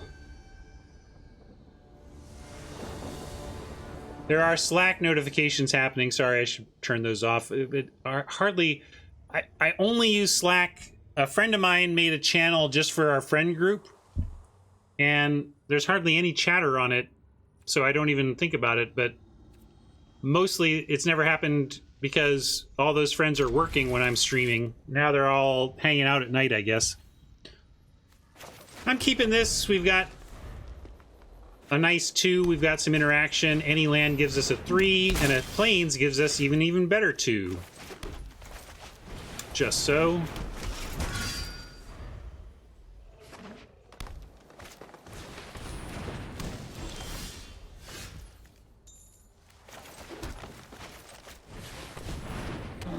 Just gonna curve out with threats. Mace on the Paladin doesn't suck. But we're gonna go Mace Death Toucher here.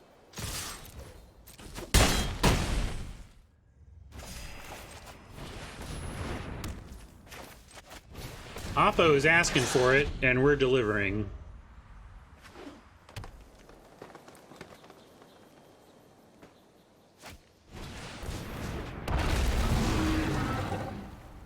Troubadours.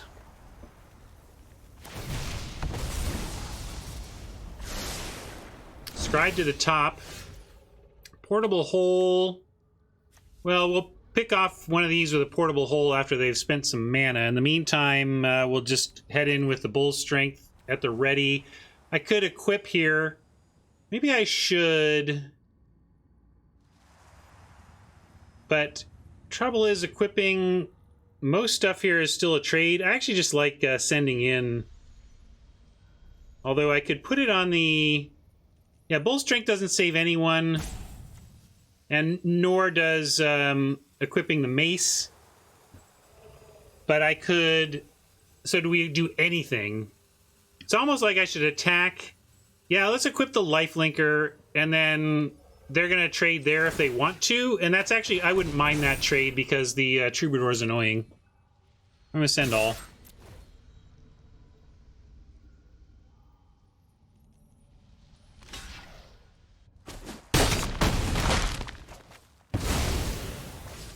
I mean, I could portable hole while I have the mana.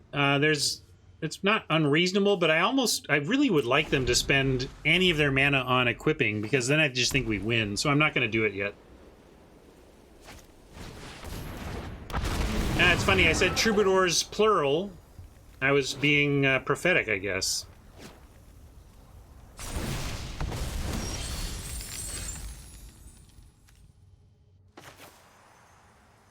Froghemoth, or... Yeah, Froghemoth says you must trade with me, and it's still going to trample in.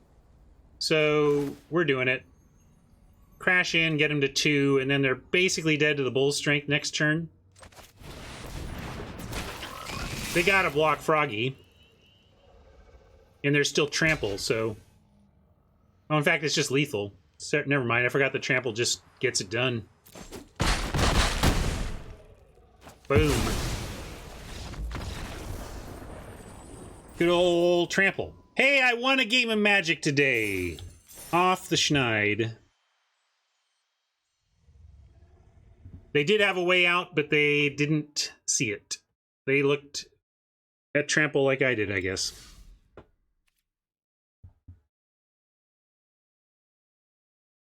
Yeah, Oppo plays no flyers, I win target game.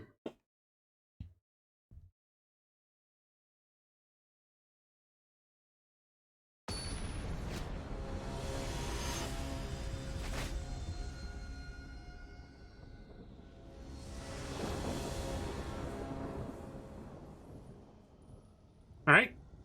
Early removal. Oppo plays anything threatening in the first couple of turns, and a priest all set for 3. Just need a 2-drop creature, and this would be perfecto for an opener.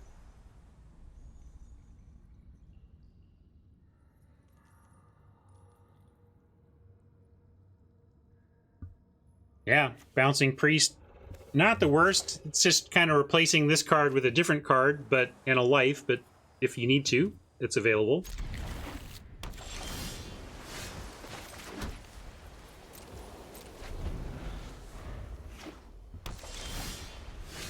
Well, nothing to put in a portable hole, but nothing to cast either, so it looks like we're starting on 3. But so's Oppo, so... Wow, Oppo's starting on 3, a little better than we are. That's a card right there.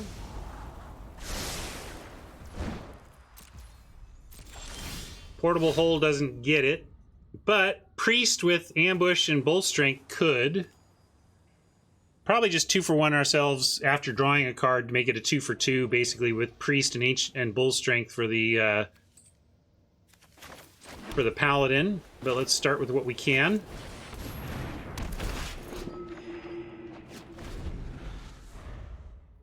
All right, Bard is interesting because now we can play that on 4 and maybe hope to trade creature for creature. Yeah, it doesn't feel fair when Oppo just is like, what, 3 colors, here they are.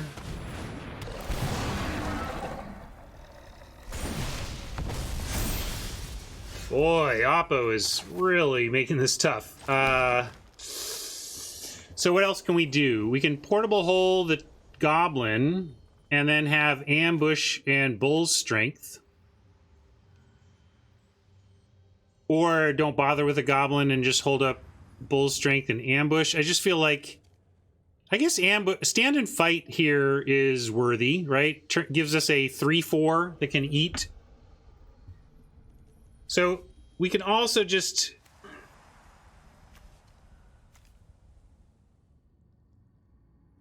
I'm still thinking probably portable hole is fine.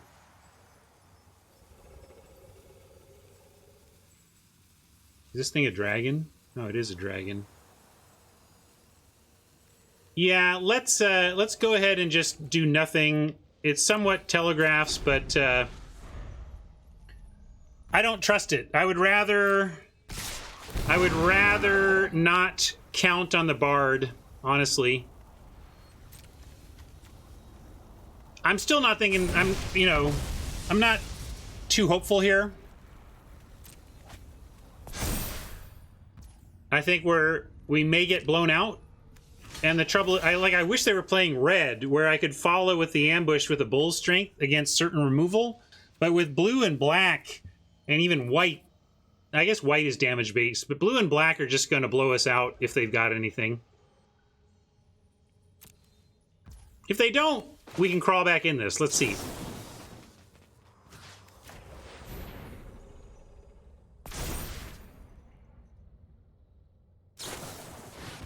Okay.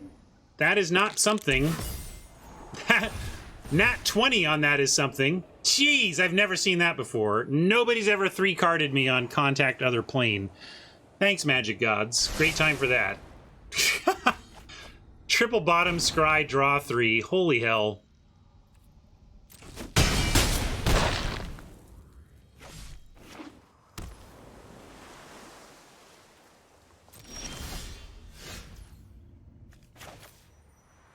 Now, I guess maybe I should portable hold this thing. That hurt.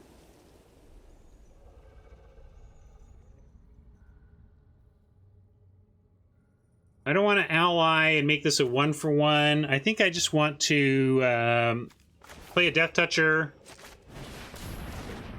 pull the token, and have Bull Strength up. I guess I could have played this one. That's pretty threatening. Maybe I'm just being too cautious with my bomb. Yeah, that's probably right.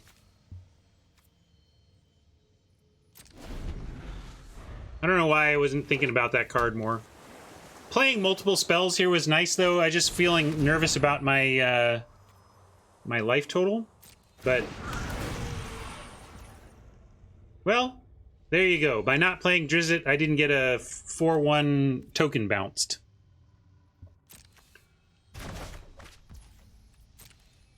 And it becomes a trade. It's not an eat. But I think in the circumstances, I like eating the beast, and then we have a planar ally to combat the air, like not let the we don't lose to the air cult elemental.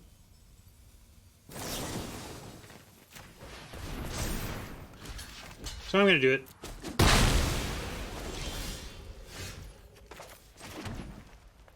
And I could go Bard, Basilisk. We could make the 3/3, and the other one has reach.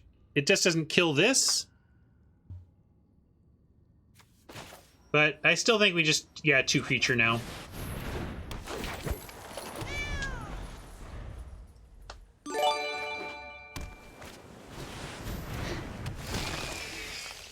I mean...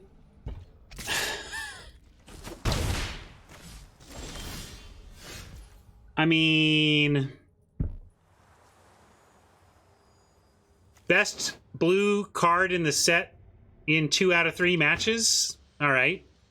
All right. I guess that's a thing Oppo can do.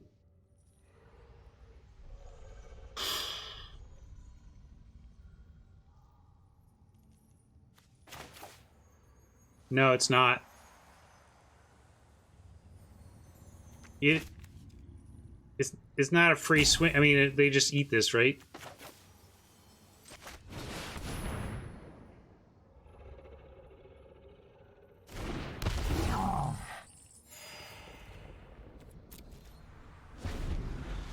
I know Drizzt has double strike.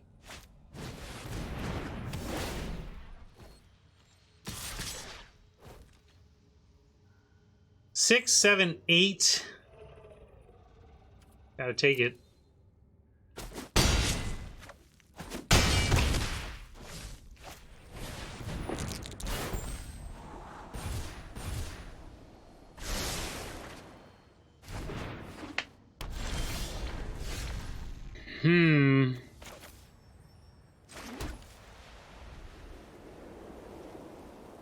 Well, now we're in chump mode.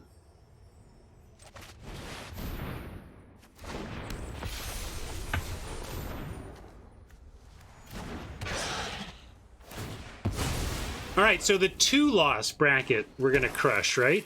2-loss bracket is ours. If I'm not chumping with this, I'm attacking with it. What am I chumping with? Seems like a shame to chump with 1/2 Death Toucher.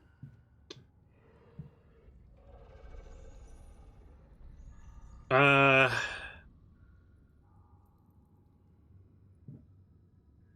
guess no attacks, because if I still want to threaten the Mind Flayer anyway.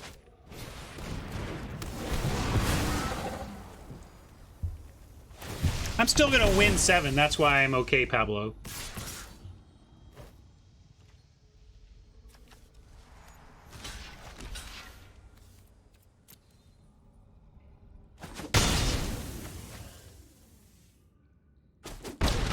It is awfully annoying to get hit with double Mind Flayer in the same event 3 games in, though.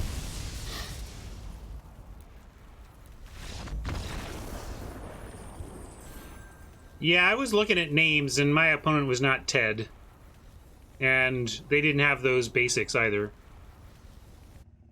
You think it is? Maybe. I thought I was looking at names, and that name didn't look familiar.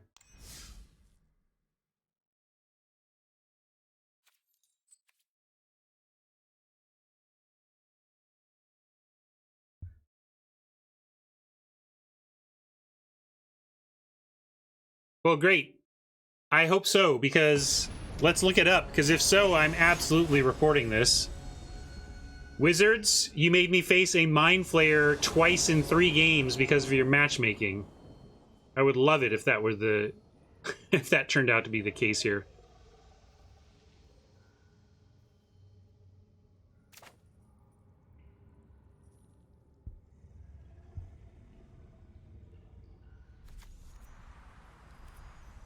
Well, you should all be reporting those. Being paired against the same player is not what is supposed to happen. That is not good and is worth a refund.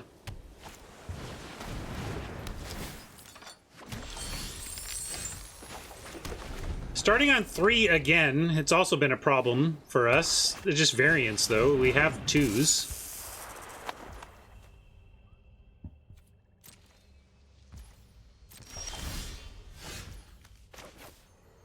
Alright, Priest.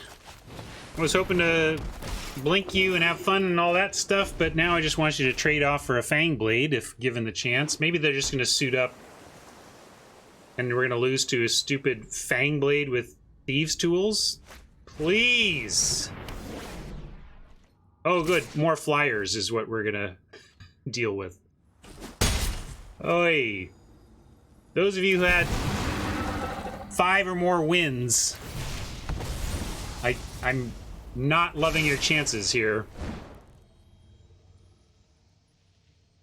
Just losing to awful cards all night. Magic does that to you sometimes. That's not a great card either. We're just like, you gotta be kidding me.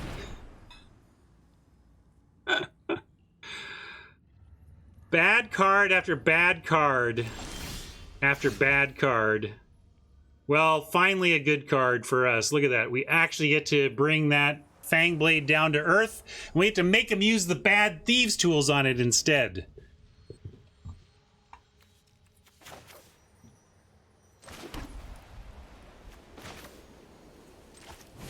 I'm gonna do that.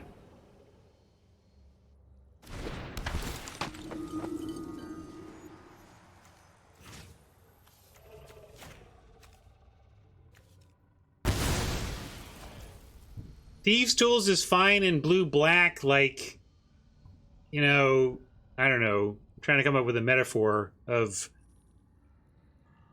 something fine in a terrible situation anyway.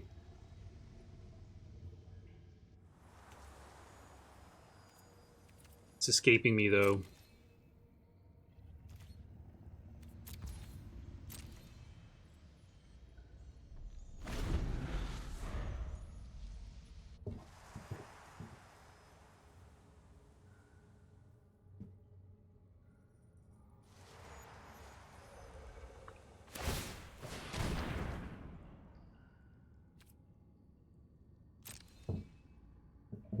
Right, which is why I'm trying to find an analogy for being fine with Thieves' Tools in blue-black.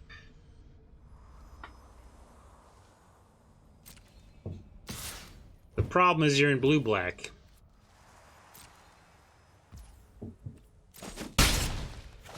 No, we do have a bite card, too.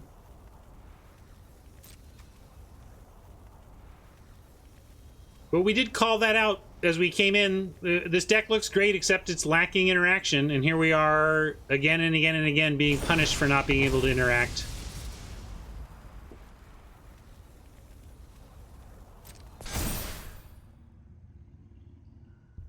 And now we're in this awkward spot of somehow trying to race and not having good tools to do it.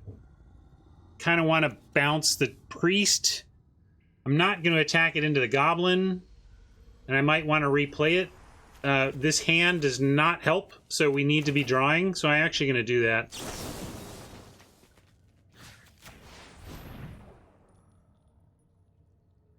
Boy, if they have removal for this, then it's just like, great. Seriously. The pause is worth noting, though.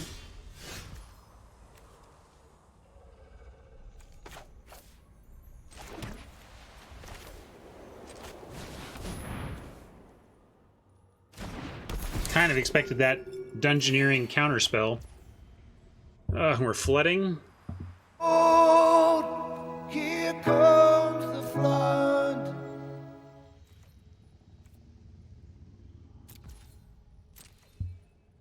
Who had one win? Anybody have one win?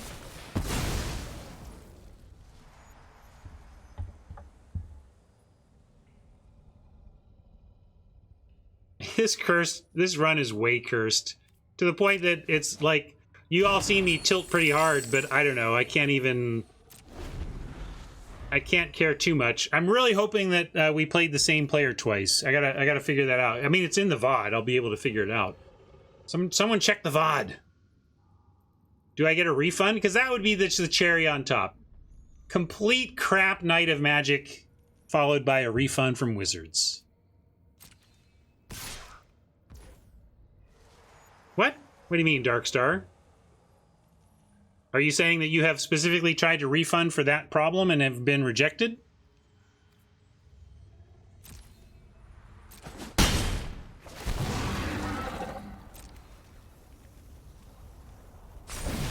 I've not been turned down for any refund that I've submitted so far, but I've not submitted one for pairing.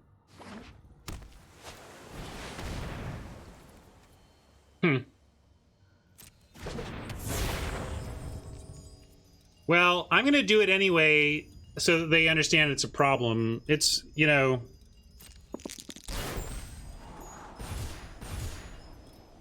Maybe that's why they're not doing it. It's just too common of a problem right now or something.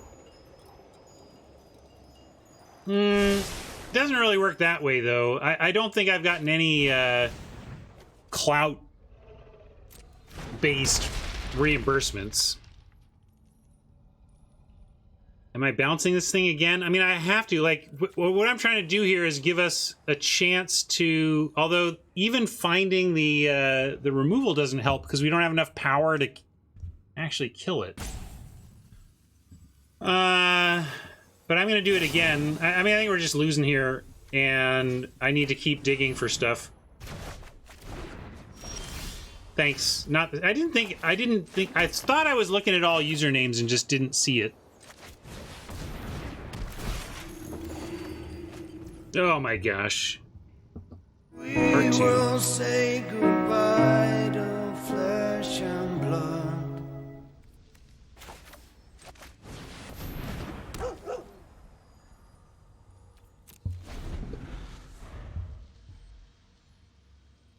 It's funny, the last time I played both of those memes in the same stream, I did them so closely that I actually got YouTube complaining at me about copyright because it heard the whole sequence.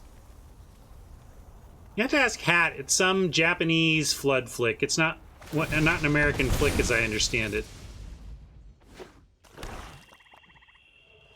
Korean, sorry.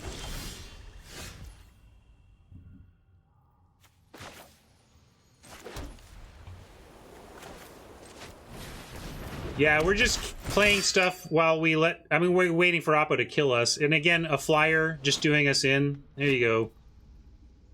Have an answer for flyers, have some interaction, I guess, is our lesson. But we also just haven't drawn those tools. They're in the deck. Hey, remember those Colossi we had too? Yeah.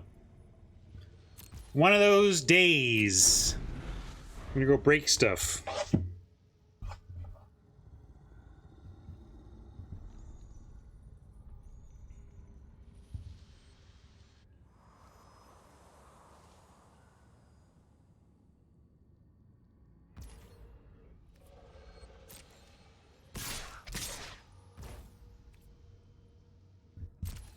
Yeah, it's something else. Truly waiting to die. There's not an out in our deck now. I could scoop, I think. But in case I'm missing something, I will take a draw. Why not at this point?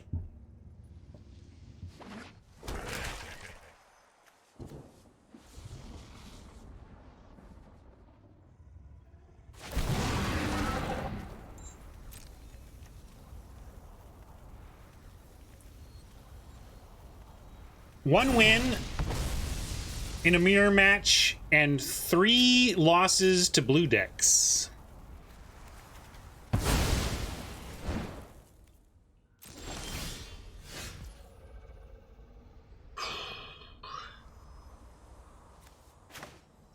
So you can get 3 life plus 2 more from a paladin. I'm going to send that. That gives us a couple of turns. 5 total life here. But I am going to gain life off the bard, so I'm just going to send...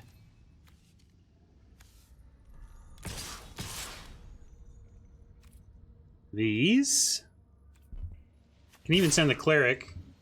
Yeah, teleportation circle off the top might be enough to buy some time.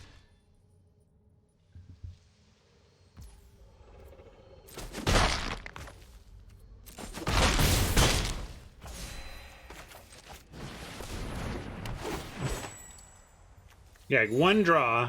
And then, so we go to 2. We draw a teleportation circle, attack, go to 4, blink the bard, and go to 7 so that we're not dead again. I mean, it's a plan.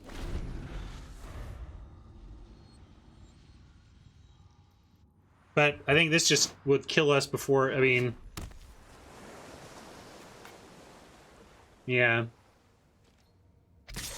Even venturing twice is just going to be bad for us because we're effectively losing. We're at 1 less life.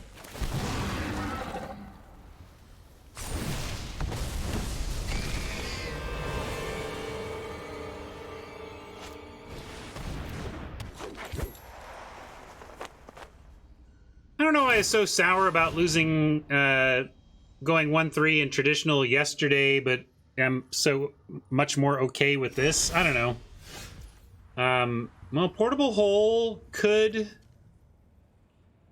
buy us some time. Maybe not enough here. Like, we hold the tools, and then we're taking 3 in the air at 4, and we have enough on the ground to block.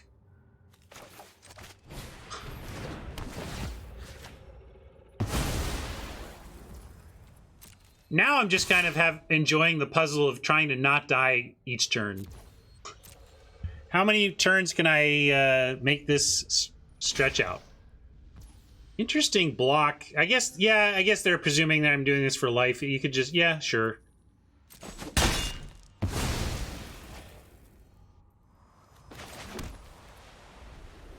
Trouble is, we might still just be dead because we take 3 and then we need to block 1, 2, 3, 4 things. One of them. Oh, okay. Yeah, we just have to. No, nothing has menace.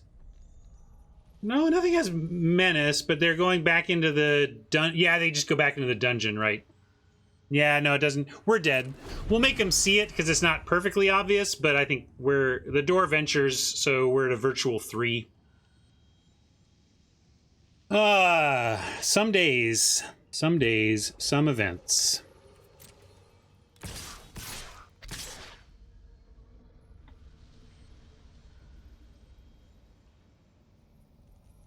The most success I've had this week is when I played my absolute worst. My first day back from the fish shows, I was discombobulated and playing like trash. Just utter trash.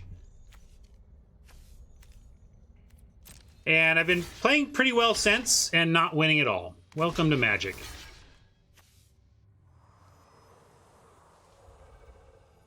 I guess you're gonna do that. We need to do like this. Except it's gonna kill everything. Well, they haven't forgotten it yet. They could still do it. I'm gonna do it this way and blink the doggy.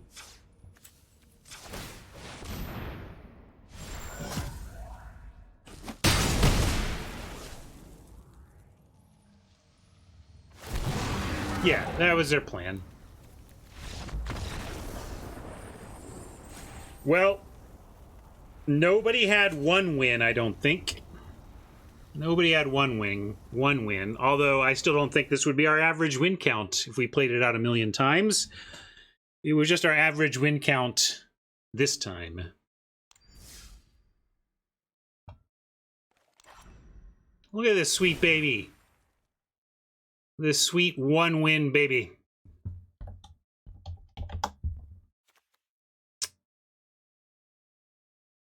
Oh wait, I totally lied. What did we take over it? I know that I was looking at a at the punch spell at one point.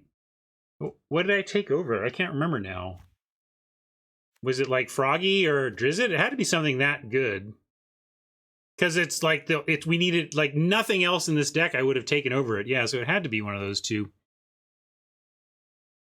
Yep, got my losing out of the way today so that I can take on chat tomorrow and protect this hair.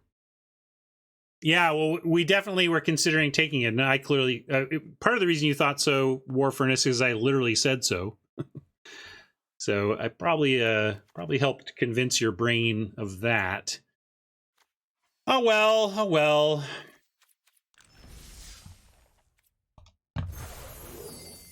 Big prizes. Sad times. Got 10 to open? No.